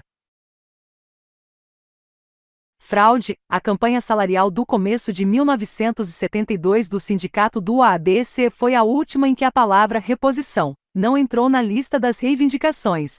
Mas a forma de luta não era unânime e dividiu a categoria. Lula e seus peões do ABC, descrentes da isenção da justiça da ditadura, defendiam que a dívida tinha que ser arrancada nas greves e nos palanques, com a faca na garganta dos patrões. Não era a opinião de Joaquim dos Santos Andrade, presidente do maior sindicato do país, o dos metalúrgicos de São Paulo e Mogi das Cruzes. Tido como um pelego escorregadio que comia na mão dos patrões, o que o tempo provou ser uma acusação falsa, Joaquinzão preferiu um caminho mais comportado e menos ruidoso: entrar na justiça. Do alto de seu bigodaço mexicano, Joaquinzão podia ser o que fosse, mas não era de perder uma parada. Não por acaso presidiria o sindicato por 21 anos seguidos. E essa briga ele ganhou de Lula. Em dezembro de 1977, a Justiça Federal deu ganho de causa ao Sindicato de São Paulo, obrigando as empresas a reembolsar os metalúrgicos em 34,1%. Enquanto os trabalhadores do ABC só conseguiram zerar as contas nos sucessivos acordos salariais pós-greves. E foi inspirada na investigação do DIEESE que a FIPE, Fundação Instituto de Pesquisas Econômicas da USP, alterou a metodologia das pesquisas e indicadores produzidos pela instituição. Desamparado na escuridão do luto familiar, Lula continuou lutando pela reposição e pela livre negociação entre patrões e empregados. Foi nessa época que ele acabou atraído por Maurício Soares, advogado do sindicato, e futuro prefeito de São Bernardo, para um movimento religioso muito popular então, os chamados cursilhos de cristandade. Criados na Espanha nos anos 1940 para preparar jovens cristãos para as peregrinações no caminho de Santiago de Compostela, os cursilhos adquiriram personalidade própria e se espalharam pelo mundo como um movimento de evangelização cristã. Foi a tábua de salvação para Lula. 94. Lula, a ex, e o economista Walter Barelli, ao centro, do DIEESE. Barelli descobriu a fraude da inflação inventada por Delfim Neto, e com a ajuda da esposa, Lurdinha, adotou até psicodrama para desenferrujar as novas lideranças do sindicato do ABC. Eu me sentia tão borococho que agarrei aquela novidade para sobreviver em paz, ele se lembra. Antes e depois do almoço e do jantar tinha uma rezinha, e na hora de dormir eu cantava um hino cristão, baixinho, quase calado. Quem percebeu que aquilo estava ganhando ares de fundamentalismo religioso foi Frei Chico, que cuidadosamente chamou o irmão num canto. Lula, isso está virando fanatismo, rapaz. Você acorda rezando, passa o dia agradecendo a Deus. Eu entro em casa, vejo você ajoelhado na beira da cama. Volto para casa, tá lá você, de joelhos. Parece que você tem que agradecer a Deus até a cada peido que solta. Para com isso, rapaz, vá se distrair, jogar futebol, namorar. Aos poucos o próprio Lula começou a se sentir vítima de uma espécie de lavagem cerebral. Em vez de um bom cristão, via-se transformado num carola, um papa-oxa que não pensava mais na vida, mas só nos tais cursilhos de cristandade. Além disso, ao comparar as pregações com a vida real dos pregadores que nos rolos, as palestras semanais, posavam de bons cristãos, descobriu que eles não passavam de pilantras, eles viviam chamando todo mundo de fariseu corrupto. Mas eu descobri que um era dono de uma fábrica de estruturas metálicas, que era uma verdadeira boca de porco, tratava os empregados como escravos. Outro era fiscal da Previdência Social que extorquia comerciantes que não recolhiam impostos. Caí fora. Frei Chico tinha razão, namorar era melhor, como Lula reconheceria em incontáveis entrevistas e depoimentos. Antes de casar eu não era namorador. Tinha vergonha até de falar com as mulheres. Só aprendi depois da viuvez. Só depois que passou aquele longo luto é que fiquei esperto para namorar. Sim, a vida sindical era importante, o futebol com os amigos no fim de semana era ótimo, mas ele estava interessado mesmo era em mulher. Não em uma específica, determinada mulher, mas em muitas mulheres. Os relatos sobre esse período donjoanesco da vida de Lula poderiam ser simplesmente excluídos deste livro, sem prejuízo algum à história do sindicalismo brasileiro. Acontece que, além de filhos e aborrecimentos, intimidades costumam produzir mais que bisbilhotices familiares. No caso de Lula, um episódio ocorrido em meio a paixões e aventuras amorosas dessa fase acabaria por se converter, anos depois, numa das maiores encrencas da sua vida política. Como se pretendesse compensar o atraso provocado pela timidez e em seguida pelo luto, o rapaz afetivamente inseguro de antes parecia ter se transfigurado num sedutor em tempo integral. Uma contabilidade conservadora, feita a partir das dezenas de vezes que tocou no assunto com jornalistas e pesquisadores, revela que nessa época ele tinha 4 namoradas fixas: Nair, Teresa, Miriam e Marisa. Amiga de Maria Baixinha, irmã de Lula, Miriam Cordeiro, de 24 anos, era enfermeira de uma clínica conveniada com o sindicato. Mas os ventos aparentavam soprar a favor de Marisa, que caíra numa armadilha montada por Lula para cortejar incautas. Meio por molecagem, meio jogando a rede, ele recomendou ao funcionário que atendia a clientela do sindicato, num balcão do térreo, para diverti-lo quando aparecesse alguma associada bonitinha e descomprometida. Ele já não estava tão interessado em Nair e Teresa, e andava enrabixado com Miriam Cordeiro quando o destino ouviu seu pedido e a moça apareceu. Era Marisa Letícia Rocco Casa, de 23 anos, inspetora de alunos da escola pública Senador Robert Kennedy. Bonita, miúda, de traços finos, cabelos louros e olhos azuis, descendia de imigrantes da Lombardia, na Itália, e tinha um ponto em comum com Lula: a viuvez. Aos 4 meses de gravidez perdeu o marido, taxista, brutalmente assassinado por um assaltante que o asfixiou durante uma corrida com um fio de aço em torno do pescoço. Nascido em fevereiro de 1971, o bebê receberia o nome do falecido pai, Marcos Cláudio. Por uma crueldade do destino, tempos depois Cândido, sogro de Marisa e também motorista profissional, seria morto a tiros por assaltantes no mesmo Volks em que o filho fora assassinado. Não era incomum que São Paulo e os municípios que a rodeavam fossem assolados por temporadas de determinados crimes. Houve a época dos trombadinhas, duplas de adolescentes parrudos, que se juntavam para assaltar principalmente pedestres idosos. Um dava um forte esbarrão na vítima, deixando-a meio cambaleante, enquanto o outro subtraía sua carteira, bolsa ou um colar. Houve um tempo em que a moda, entre os criminosos, era aproveitar carros parados em meio a engarrafamentos para arrancar relógios de pulso dos motoristas, que em geral andavam com o braço esquerdo do lado de fora da janela. O marido e o sogro de Marisa foram mortos quando a criminalidade se especializava em assaltar taxistas. Sobretudo à noite, protegidos pela escuridão e no período em que a féria do dia costumava estar mais gorda. Assaltos e assassinatos de taxistas adquiriram tal gravidade na capital e região na época, que o Jornal da Tarde, vespertino criado por Mino Carta para a família Mesquita, e depois dirigido pelo mineiro Murilo Felisberto, dona do Estadão, decidiu entrar no assunto. Diário criativo, sofisticado, com pautas, fotos e textos esmerados, inspirado na escola do New jornalismo americano, ao JT não bastava uma cobertura convencional dos crimes que amedrontavam a população, e especialmente os motoristas de táxi. Em pelo menos 2 ocasiões o Jornal da Tarde cobriu o assunto à sua moda. Não como um tema policial, mas humano, cinematográfico, colocando repórteres para viver na própria pele o pavor de guiar um táxi pelas ruas de São Paulo. Na primeira destacou o repórter Armando Salem, que alugou de Paulinho, lavador de carros e taxista da Rua Honduras, na porta do Clube Paulistano, no bairro do Jardim América, um Volkswagen branco, sem o banco da frente. Era proibido transportar mais de 2 pessoas nos chamados táxis mirins. O combinado era o jornal pagar ao dono do carro a féria do dia. Salem acabou doando a ele também o que havia arrecadado com as corridas do dia. Outro veículo do jornal, sem identificação na lataria, seguiu o Fusca de Salem para fazer fotos se fosse o caso socorrê-lo numa emergência. Aos 78 anos, depois de passar pelo JT. Veja em muitas outras publicações, Armando Salem lembra detalhes do trabalho jornalístico. A reportagem que escrevi tinha 2 blocos. O primeiro era o do medo, das corridas que eu temia que poderiam terminar em assalto, que felizmente não aconteceu. O outro era uma espécie de crônica do taxista descrevendo o que se passava pela trajetória que ele fazia durante o dia. A matéria ganhou a última página do Jornal da Tarde, a página nobre.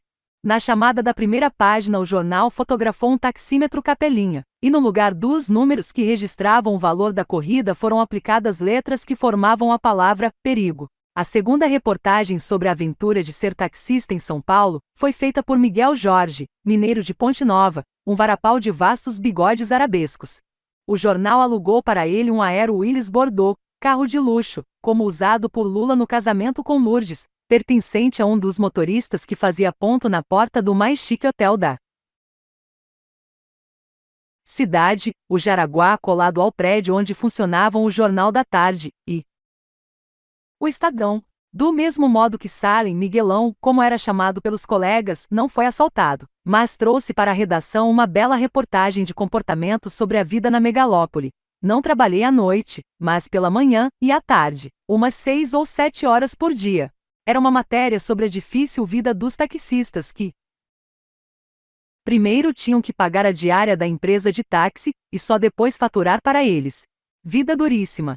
Depois de acumular prêmios como repórter do JT, Miguel transferiu-se para o Estadão, onde chegou a diretor de redação. Passados alguns anos, foi convidado para ser vice-presidente da Autolatina, uma infrutífera fusão entre a Volkswagen e a Ford, cargo que ocuparia na própria Volks e no Banco Santander. Durante todo o segundo mandato presidencial de Lula, 2007 a 2011, Miguel foi ministro do Desenvolvimento, Indústria e Comércio Exterior. Quando cortejava a viuvinha Marisa, já fazia um ano que Lula namorava Miriam Cordeiro.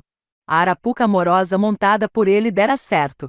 Como a lei determinava, regularmente Marisa era obrigada a passar em algum sindicato para fazer a prova de vida, e receber o carimbo que a habilitava a sacar as pensões do marido e do filho, e mais a do irmão João Paulino, aposentado por invalidez por alcoolismo. Para não perdê-la de vista, Lula enrolou Marisa o quanto pôde, inventando atrasos burocráticos e sumiços de carimbos. Ele parecia estar de fato apaixonado por ela, como sempre alardeou, mas não abriu o bico sobre a relação com Miriam Cordeiro. Nem sobre a relação, nem, menos ainda, sobre o fruto daquele namoro. Em julho de 1973, quando já tinha planos de deixar Miriam, éramos solteiros, mas cada um na sua casa, para casar com Marisa. Soube que a enfermeira esperava um bebê seu. Pelo menos em sua cabeça, a perspectiva de casamento durou pouco. Pensou direito, e como já estava apaixonado por Marisa, decidiu: não vou casar porra nenhuma. Muitos anos depois, em plena campanha eleitoral para presidente da República, Miriam acusaria Lula publicamente, diante dos holofotes de uma cadeia nacional de TV, de ter tentado suborná-la para fazer aborto, e de ameaçar não admitir a criança como sua, o reconhecimento de paternidade por DNA só passaria a existir dali a 10 anos. Lula sempre negou isso. Reconhece que vacilou entre ter ou não o bebê, mas acabou concordando com a gravidez, fato que ocultou de Marisa por um mês. A verdade é que na morna quinta-feira 23 de maio de 1974, dia do casamento de Lula e Marisa, o bebê objeto da discussão já completava 2 meses de vida. Era a rechonchuda Lurian, acróstico formado pelos nomes do pai e da mãe. Quando perdeu Lourdes e o filho, Lula vendeu a casa que tinham comprado em 1969, e voltou para o sempre acolhedor teto materno. Só deixou a casa de Dona Lindu após o casamento com Marisa. Os dois passaram alguns meses morando de aluguel, até encontrarem o que parecia um bom negócio. Um amigo ferramenteiro da Ford transferiu para o casal uma dívida de CR cifrão 48 mil, cerca de reais 41 mil em 2021, em troca de um imóvel no Jardim Lavínia. Eram apenas 2 dormitórios, sala, cozinha e banheiro que mediam, somados, 33 metros quadrados. Uma casa pequena mas ajeitada, com um espaço dianteiro onde caberia um modesto jardim e, quem sabe, o Volks Sedan tele azul claro de Lula. Ele continuaria pagando as prestações mensais ao Banco Nacional da Habitação, financiador original do imóvel. 95. Marisa, a lourinha bonita imaginada por Lula, acabou aparecendo no sindicato, e meses depois já eram marido e mulher. A papelada burocrática estava resolvida e a entrada de CR cifrão 48 mil depositada na conta do antigo dono quando, ao levar Marisa para conhecer o futuro lar, Lula deu com uma encrenca de bom tamanho. Os exíguos 33 metros quadrados tinham sido ocupados por uma dezena de pessoas de várias famílias. Isso mesmo, a casa estava habitada por um grupo de sem-teto, que já havia transportado para lá seus poucos e miseráveis pertences. Por todos os cantos viam-se adultos, idosos e crianças espalhadas. Lula tentou resolver o problema na conversa. Chamou o rapaz que parecia ser o líder do grupo, e explicou que era o dono da casa, e que ela teria que ser desocupada. O sujeito não se amedrontou, a casa estava abandonada e vazia. Agora é nossa. Não, eu comprei essa casa e aqui estão os papéis que provam isso. O sujeito não fez caso dos argumentos, falou que havia gente idosa morando lá, e até uma grávida, a mulher dele. Pode mostrar o papel que você quiser. Daqui ninguém sai. Lula tentou explicar que não era um especulador imobiliário, um latifundiário urbano. Você ocupou a única casa que eu tenho e preciso me mudar para cá. Imediatamente. Você não está invadindo uma casa do BNH, da Caixa ou do Bradesco. mais de um trabalhador que só tem ela para morar. Nada feito, o sujeito decidirá fincar pé. A notícia da ocupação correu pelo bairro, e logo um grupo de parentes e amigos de Lula, entre eles seus parrudos irmãos Vavá e Frei Chico, se ofereceu para resolver a questão no braço, ir lá e tirar o sem-teto a tapas. Marisa foi contra e achou melhor pedir ajuda a César, policial militar namorado de sua irmã adotiva, Joana. O socorro foi em vão. Os novos moradores não pretendiam deixar a casa. PM recorreu a um sargento casca-grossa de seu destacamento, que apareceu armado e fardado na casa da rua Maria Azevedo Florence, e já chegou avisando que não queria conversa com os invasores. Daqui a 15 minutos eu volto. Tudo que estiver dentro da casa vamos jogar na rua e tocar fogo. Tudo, inclusive gente. A ameaça funcionou. Um dos ocupantes arranjou um veículo que minutos depois já deixava o Jardim Lavínia atulhado de gente e coisas. Como troco por terem sido escorraçados daquela maneira, os sem-teto defecaram em todos os cômodos e espalharam fezes pelo chão e pelas paredes. Para poderem ocupar a casa, Lula e Marisa tiveram que pintá-la de novo e trocar tudo que tivesse guardado marca ou cheiro do cocô da vingança. 12. Em sua primeira viagem ao exterior, Lula deixa Tóquio às pressas e volta ao Brasil. Seu irmão estava sendo torturado no doicode. Apesar do desastre econômico, do desemprego que açoitava o ABC e da repressão política cada vez mais feroz, o início de 1975 parecia anunciar bons fados para Lula. Marisa esperava o primeiro bebê do casal, o emprego e a estabilidade na Vilares estavam garantidos e em fevereiro, haveria eleições para a renovação da diretoria do sindicato. Entre as principais lideranças ainda não havia definição sobre quem ocuparia a cabeça da chapa. A construção do prédio novo, a luta pelo desatrelamento das relações do sindicato com o Estado, e as mudanças implantadas no triênio 1972-75 deram tal prestígio à diretoria, que nenhum grupo político se aventurou a bater chapa e disputar a eleição. Além da possibilidade de manter Vidal como presidente, 3 nomes emergiam para preencher o cargo: Rubens Teodoro, o Rubão, Nelson Campagnolo e Antenor Biolcati. A permanência de Vidal, porém, poderia provocar complicações legais, uma vez que a Molins, fábrica de embalagens em que ele trabalhava, estava instalada em Mauá, o que expunha o fato de que ele estava fora da base do sindicato, que só abrangia trabalhadores das cidades de São Bernardo e Diadema. Rubão, Campagnolo e Biolcati recusaram o convite e indicaram um quarto nome, o de Lula, sugerindo a transferência de Vidal para a Secretaria-Geral. Não havia risco de atribuir à mudança nenhuma hostilidade contra Vidal, já que ele próprio sabia que o cargo que lhe seria destinado era a prefeitura do sindicato. Antes mesmo de ter seu nome cogitado para substituir o presidente, Lula acreditava que a decadência de Vidal começara num episódio aparentemente fortuito, ocorrido havia meses. Uma das novidades implantadas no sindicato tinha sido a adoção de sessões de psicodrama, ministradas por Maria de Lourdes, a Lourdinha, mulher de Walter Barelli. Sob a forma de representação dramática, as lideranças eram estimuladas a expor ao grupo seus sentimentos e relações familiares e profissionais. Num depoimento dado ao Centro de Memória do Sindicato, muitos anos depois, Lula reconstituiu a sessão de psicoterapia que teria revelado a verdadeira face de Vidal. Nesse dia, a questão posta era a seguinte: o que você acha que é o papel do presidente do sindicato? Como é que você vê o presidente do sindicato? Qual é a importância que ele tem? O Paulo Vidal foi o primeiro a encenar a resposta. Ele mandou toda a diretoria ficar com a mão no joelho, meio de 4, subiu em cima, e ficou com as mãos abertas assim, como se estivesse acima de todo mundo. Logo em seguida fui eu. E aí, talvez até porque não soubesse o que fazer, chamei todos que estavam lá, e todo mundo se deu as mãos. Ficamos todos de mãos dadas, abraçados. Para mim o sindicato significava aquilo, a união dos trabalhadores. E o papel do presidente era ser um a mais. Quem pensa que está acima de todo mundo está desgraçado. Aí foi o começo do fim do Paulo Vidal.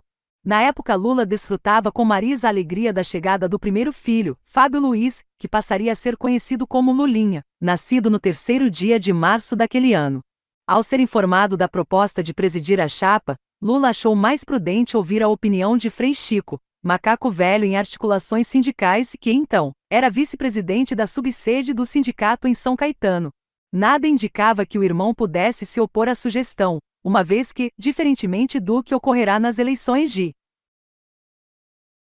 1972, dessa vez o Partido Comunista apoiava a chapa única do ABC. Lula já se animava com a ideia de virar presidente, mas para sua surpresa o irmão era contrário a que ele ocupasse a cabeça da chapa. Uma base de 100 mil operários, alertou Frei Chico, ia jogar sobre ele o foco e o olhar vigilantes do Estado, da Justiça do Trabalho, dos patrões. Cai fora dessa, meu! Fique na direção, mas num cargo secundário, quem sabe a própria Secretaria-Geral. Presidente é muito visado. Você vai ser obrigado a peitar os patrões, a imprensa. Tem lei de greve, lei disso, lei daquilo. Fica na sua. Se aceitar a presidência, você vai se lascar. Conversa jogada fora.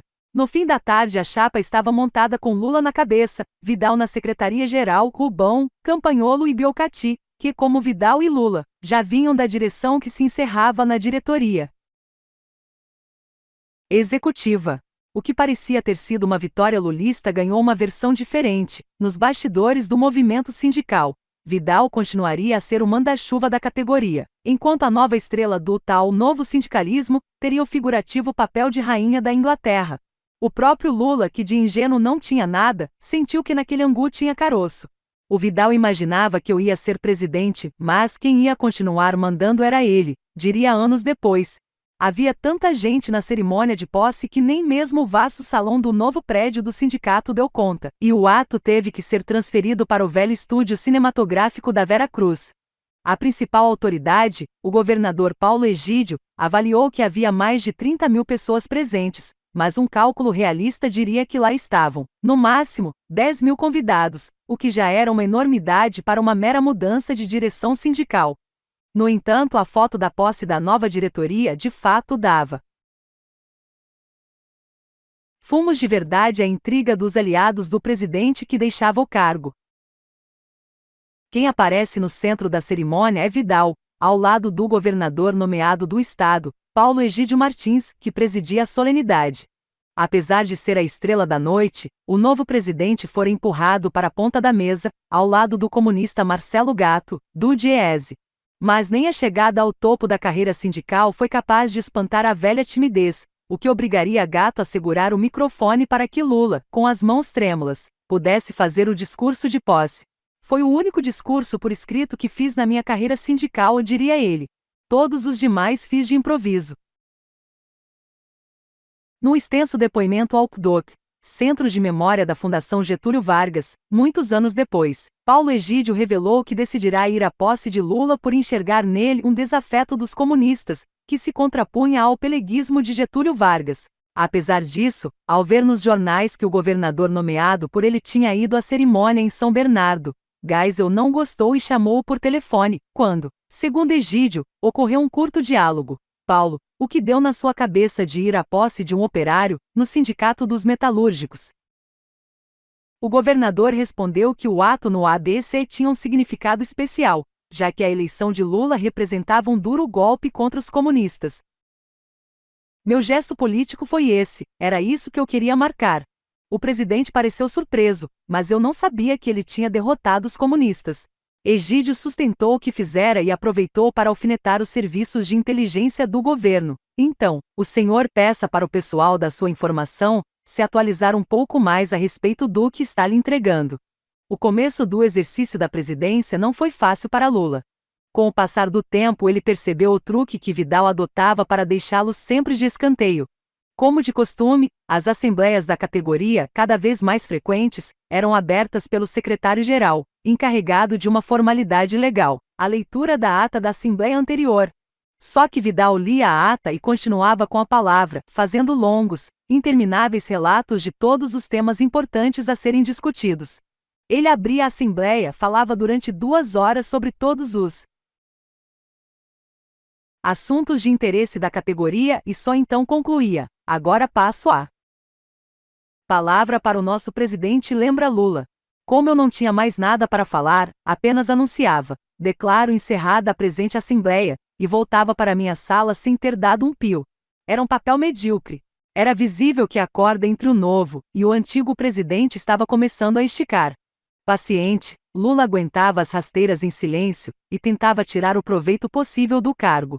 Aos poucos descobriu que a irrelevância do movimento sindical como força política não se devia apenas às amarras da legislação trabalhista ou ao peleguismo de alguns dirigentes que atuavam como apaziguadores de conflitos entre patrões e empregados.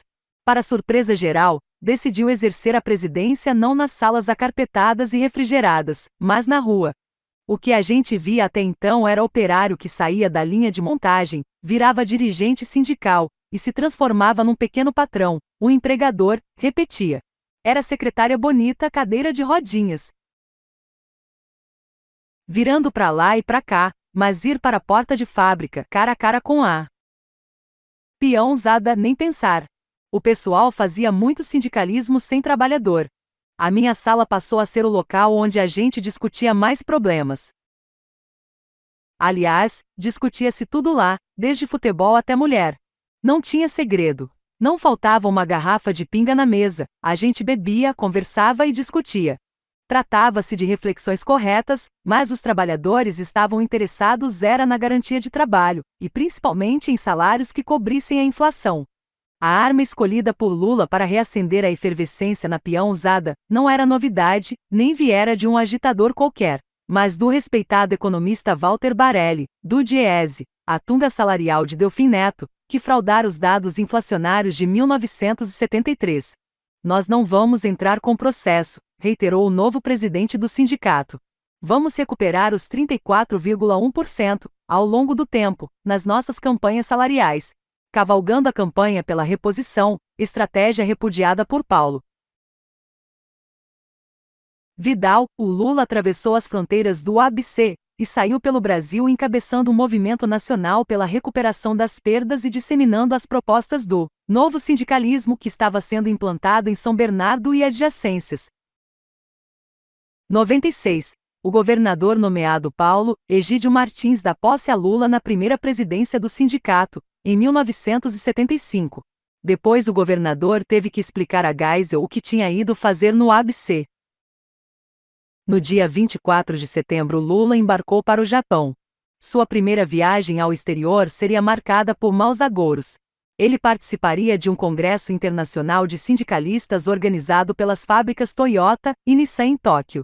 O evento patrocinado pelas duas montadoras não tinha objetivo preciso nem se tratava de um curso ou algo semelhante. Era apenas um encontro para troca de impressões entre sindicalistas da área metalúrgica de dezenas de países, viagens vulgarmente conhecidas como bocas livres. Do Brasil haviam sido convidados somente mais 2 dirigentes sindicais, os presidentes das federações dos metalúrgicos de São Paulo, Argeu Egídio dos Santos, e de Minas Gerais, Jorge Neumann Neto, ambos tidos como pelegos pelos sindicalistas mais jovens. Quando subiu no avião, no aeroporto de Congonhas, o de Cumbica, em Guarulhos, só seria construído uma década depois. Lula deixava um Brasil que estava sendo varrido por uma nova razia dos órgãos de segurança da ditadura, com todos os grupos guerrilheiros e organizações armadas dizimados. O alvo da caçada dos militares dessa vez era o Partido Comunista Brasileiro, o velho partidão, que era contra toda forma de luta armada, fosse urbana ou rural, utilizando os métodos medievais de tortura que adotará para reprimir as organizações armadas. O rapa contra os comunistas chegaria ao clímax com o assassinato do jornalista Vladimir Herzog, no dia 25 de outubro, e produziria uma grave crise militar em janeiro, quando a vítima do mesmo doicode que matara Herzog foi o operário Manuel Fiel Filho.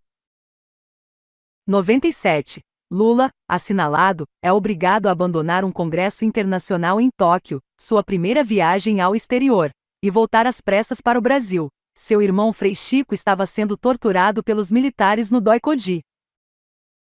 A viagem de Lula encrespou antes até de começar. Na escala para reabastecimento do avião na Cidade do México, a delegação brasileira foi obrigada a desembarcar. Durante o voo, Lula contraíra uma forte infecção na garganta que o deixará afônico, sem condições de pronunciar sequer uma palavra. Após 4 dias preso à cama do hotel, recebendo tratamento médico, ele prosseguiu viagem junto com seus 2 acompanhantes, aterrissando na capital japonesa quando o Congresso de Sindicalistas já estava em pleno curso. Ainda com a garganta meio estropiada, Lula nem chegou a usar a palavra, só ouviu. A presença dos brasileiros no encontro mal completará uma semana quando Lula recebeu uma chamada telefônica de São Paulo. Do outro lado do planeta, Sebastião de Paula Coelho, advogado da Federação dos Metalúrgicos e que, entre 1979 e 1982, seria secretário do Trabalho no governo de Paulo Maluf, sugeriu que Lula permanecesse no Japão após o fim do Congresso. Seu irmão Frei Chico foi preso pelos militares, junto com dezenas de outros jornalistas e sindicalistas acusados de serem comunistas. O melhor é você permanecer por aí, por razões de segurança. As coisas não estão boas aqui no Brasil. Frei Chico, na verdade, não fora preso, mas sequestrado. Na quarta-feira, dia 1º de outubro, quando Lula se preparava para deixar o México rumo ao Japão, o irmão comunista havia tomado posse como vice-presidente do Sindicato dos Metalúrgicos de São Caetano do Sul. No sábado seguinte, dia 4, fez uma reunião com um colega em pé, junto ao balcão de um bar ao lado do sindicato, e no caminho de volta para casa cruzou com Ivene, sua mulher, que ia buscar o filho do casal na casa da avó, também nas imediações, e o avisou: Chico, passaram uns caras em casa procurando um tal de Antônio Bernardino. Experiente e sabendo que a barra política estava pesada, Frei Chico deduziu: era cana. Minutos depois, logo que entrou em casa, uma perua. Veraneio estacionou na porta, vários homens armados desceram e o agarraram à força. Um deles enfiou-lhe um capuz de brim na cabeça, atirando-o dentro da viatura sem nenhuma identificação. A perua arrancou em alta velocidade e só parou quando chegou ao Inferno, um sobradinho onde funcionara o 36º Distrito Policial, no número 921 da Rua Tutóia, no bairro do Paraíso, no qual fora instalada a mais cruel câmara de tortura da ditadura militar, o DOI-CODE. Em Tóquio, Lula não pensou 2 vezes para responder à sugestão que receberá de Coelho no telefonema. Porra, o que eu vou ficar fazendo no Japão? Eu não falo inglês, não falo japonês, não gosto da comida japonesa, não entendo porra nenhuma daqui. Vou embora para o Brasil procurar meu irmão. Se me prenderem, foda-se. Largou o congresso da Toyota Nissan pelo meio, conseguiu um voo com escalas em Washington e Nova York, e retornou. Quando o Boeing 707 pousou em Congonhas, no dia 17 de outubro, uma sexta-feira, jornalistas e advogados amigos o aguardavam. Aparentemente não havia nenhum policial à sua espera. Descadeirado pelo jet lag de 25 horas de voo e pelo fuso horário de 12 horas de diferença, Lula foi para casa descansar. Passou o fim de semana como se nada de anormal estivesse acontecendo. No sábado cumpriu um compromisso social, e foi a uma igreja apadrinhar o casamento de Joana, irmã adotiva de Marisa. A manutenção da rotina, antes de sair em busca do irmão, que ninguém sabia onde estava preso, era uma maneira de descobrir se os órgãos de segurança estavam também à sua procura. Na segunda-feira cedo Lula se incorporou ao grupo de familiares e amigos que desde o dia 4 faziam uma via-crucis em busca do paradeiro de Frei Chico. Aterrorizada com a possibilidade de que o marido estivesse morto, a lista dos chamados desaparecidos políticos passava de uma centena. Ivene já tinha percorrido hospitais e necrotérios de São Paulo e das cidades do ABC. Nos cemitérios em que a ditadura costumava enterrar em valas comuns, como indigentes, os presos mortos sob tortura, como o de Perus, na zona norte da capital. Também não havia nenhum registro ou indício de que ele tivesse sido sepultado clandestinamente. Incansável, entre uma e outra busca ela dava plantão na porta do DOPS, no centro da cidade. Eram intermináveis horas de espera em pé, na calçada, perguntando pelo marido a delegados, investigadores e burocratas que entravam e saíam do assustador prédio de tijolinhos vermelhos. Nada. Ousado, Lula começou o rastreio em busca de Frei Chico de cima para baixo, e bateu na porta do quartel-general do 2 Exército, depois renomeado Comando Militar do Sudeste. Uma feia e moderna edificação de concreto aparente em frente ao Parque do Ibirapuera, em São Paulo. Acompanhado de Vavá, o irmão mais velho, ele alimentava a ilusão de ser recebido pelo comandante da instituição, o general Edinardo Dávila Melo. ligado à linha dura ultradireitista das Forças Armadas, carioca de 64 anos. No governo Costa e Silva, o general foragido militar em Washington e chefe do SFIC, Serviço Federal de Informações e Contra-Informações. Era ele que respondia ao comando paulista do DOI-CODE, a Bastilha da ditadura militar. Após algumas horas de chá de cadeira, Lula e Vavá foram recebidos por um oficial não identificado, que disse não saber nada a respeito de Frei Chico, mas aproveitou para submetê-los a uma saraivada de perguntas sobre eventuais ligações do irmão e deles próprios, com a subversão e o terrorismo. E em seguida despachou-o sem nenhuma informação sobre o preso.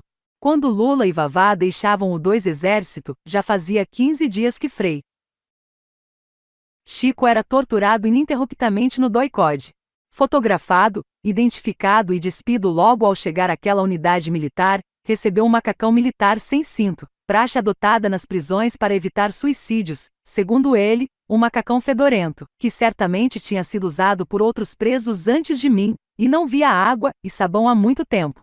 Jogado numa cela atulhada de jornalistas, operários e profissionais liberais acusados de ligações com o PCB, Frei Chico sabia, pelo relato de presos que haviam estado lá, que se achava na antessala do mais brutal centro de martírio que o Brasil jamais conhecera.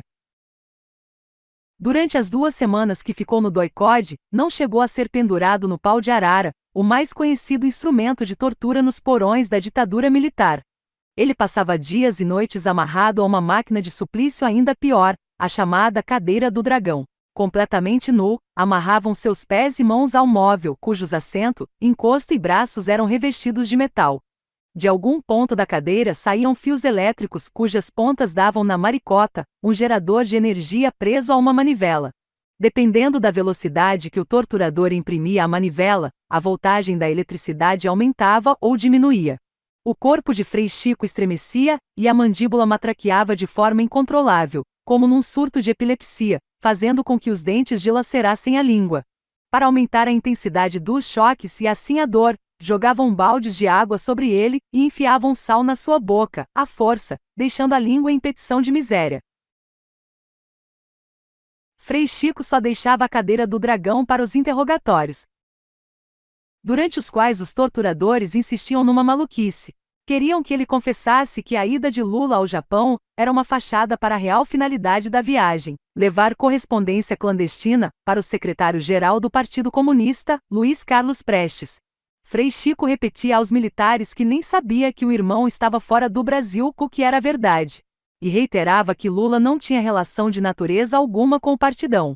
Ao contrário, muitas vezes, em entrevistas e debates públicos, expusera as divergências políticas que tinha com o PCB e com seu líder. Se os argumentos políticos não bastavam, havia mais um, geográfico. Se estava em Tóquio, seu irmão se encontrava a 7.500 quilômetros de distância de Moscou, capital da União Soviética, onde vivia exilado o Cavaleiro da Esperança, chefe máximo do Partido Comunista Brasileiro. Nada disso adiantava, e Frei Chico, convertido num trapo físico, voltava para a cadeira do dragão. Para que seus gritos não fossem ouvidos fora da cela, os torturadores ligavam um rádio com um volume altíssimo, quase sempre na Rádio Record. Quando perdia os sentidos com a violência dos choques, Frei Chico costumava ser despertado pelo som do programa sertanejo Zé Betil, o maior fenômeno de audiência do rádio nos anos 1970. A cada 2 ou 3 dias entrava um homem na cela para examiná-lo, medir sua pressão arterial e os batimentos cardíacos. Aparentemente tratava-se de um médico que avaliava se o preso ainda aguentava as sessões de tortura ou se era hora de diminuir o ritmo da atrocidade. Passados 15 dias de martírio, ele recebeu de volta as roupas que usava quando o sequestraram e foi transferido para o DOPS. Para quem deixava o DOI-CODE, ir para o DOPS era um alívio. Não que o recurso à tortura não fosse também uma prática do casarão do Largo General Osório, mas, nos altos e baixos da repressão da ditadura militar, naquele período toda a esquerda sabia que o inferno era o DOI-CODE. Ou os DOI-CODIs, já que a masmorra paulista inspirara o exército a criar filiais em algumas das principais capitais brasileiras como Brasília, Rio de Janeiro e Recife, entre outras. Depois da infrutífera busca no quartel-general do 2 Exército, Lula decidiu ir ao DOPS. Como ele mesmo se lembraria mais tarde, naquele tempo, ir ao DOPS atrás de um preso político, ou era advogado ou era doido. Ele não era nem uma coisa nem outra, mas era atrevido, e com isso conseguiu o privilégio de ser levado à presença do delegado de plantão, Domingos Campanella, quando deu-se um diálogo de teatro do absurdo. Doutor, soube que meu irmão estaria preso. Posso saber se ele tá aqui? Como é o nome do teu irmão? É José Ferreira da Silva. O policial pegou o telefone e, segundo Lula, simulou falar com um carcereiro. Ah, esse comunista filho da puta está aí? E esteve na União Soviética fazendo cursos? Está bem, obrigado. Desligou o telefone e voltou-se para Lula. O senhor veja como este país é democrático, né, seu Luiz? Seu irmão, um comunista que quer derrubar o regime militar, está preso, e você, democraticamente, está aqui recebendo as informações sobre ele. Imagina se na Rússia alguém teria essa liberdade. Dr. Campanella, eu agradeço, mas posso saber se Oswaldo Cavignato, economista do sindicato, também estaria preso? 98. O antigo distrito policial da Rua Tutóia, no bairro do Paraíso, em São Paulo, foi transformado no DOI-CODE, provavelmente a mais medieval câmara de tortura da ditadura militar. Foi aí que Frei Chico passou 2 semanas levando choques elétricos, para denunciar um suposto envolvimento de Lula com o Partido Comunista. Oswaldinho Cavignato tinha sido sequestrado pelo DOI-CODE às vésperas da viagem de Lula para o Japão. Os dois conversavam na sala da presidência do sindicato, quando entraram 2 estranhos com uma mensagem esquisita. Seu Oswaldo, seu pai teve um problema de saúde. Está passando muito mal, e nós viemos te buscar para vê-lo. Ele desceu, entrou na veraneio e não voltou mais. Ao ouvir Lula perguntar por Cavignato, no DOPS, o delegado Campanella arregalou os olhos. Esse Oswaldo está aqui também. Seu Luiz, o senhor sabe que todo economista é comunista. Isso é um bando de filhos da puta. Olha aqui, esse Oswaldo que o senhor está procurando passou 2 anos em Moscou. Foi fazer curso para implantar o comunismo aqui no Brasil. E o senhor ainda tem relação de amizade com essa pessoa? O senhor precisa romper com ele. O senhor é um homem de bem. Desnorteado com a violência de que fora vítima no DOI-CODE, Frei Chico não conseguia precisar quantos dias passou no DOPS, onde também encontrou mais presos filiados ao PCB ou acusados de ligações com o partido. Na manhã de 23 de outubro, Ivene dava seu plantão diário na calçada do DOPS.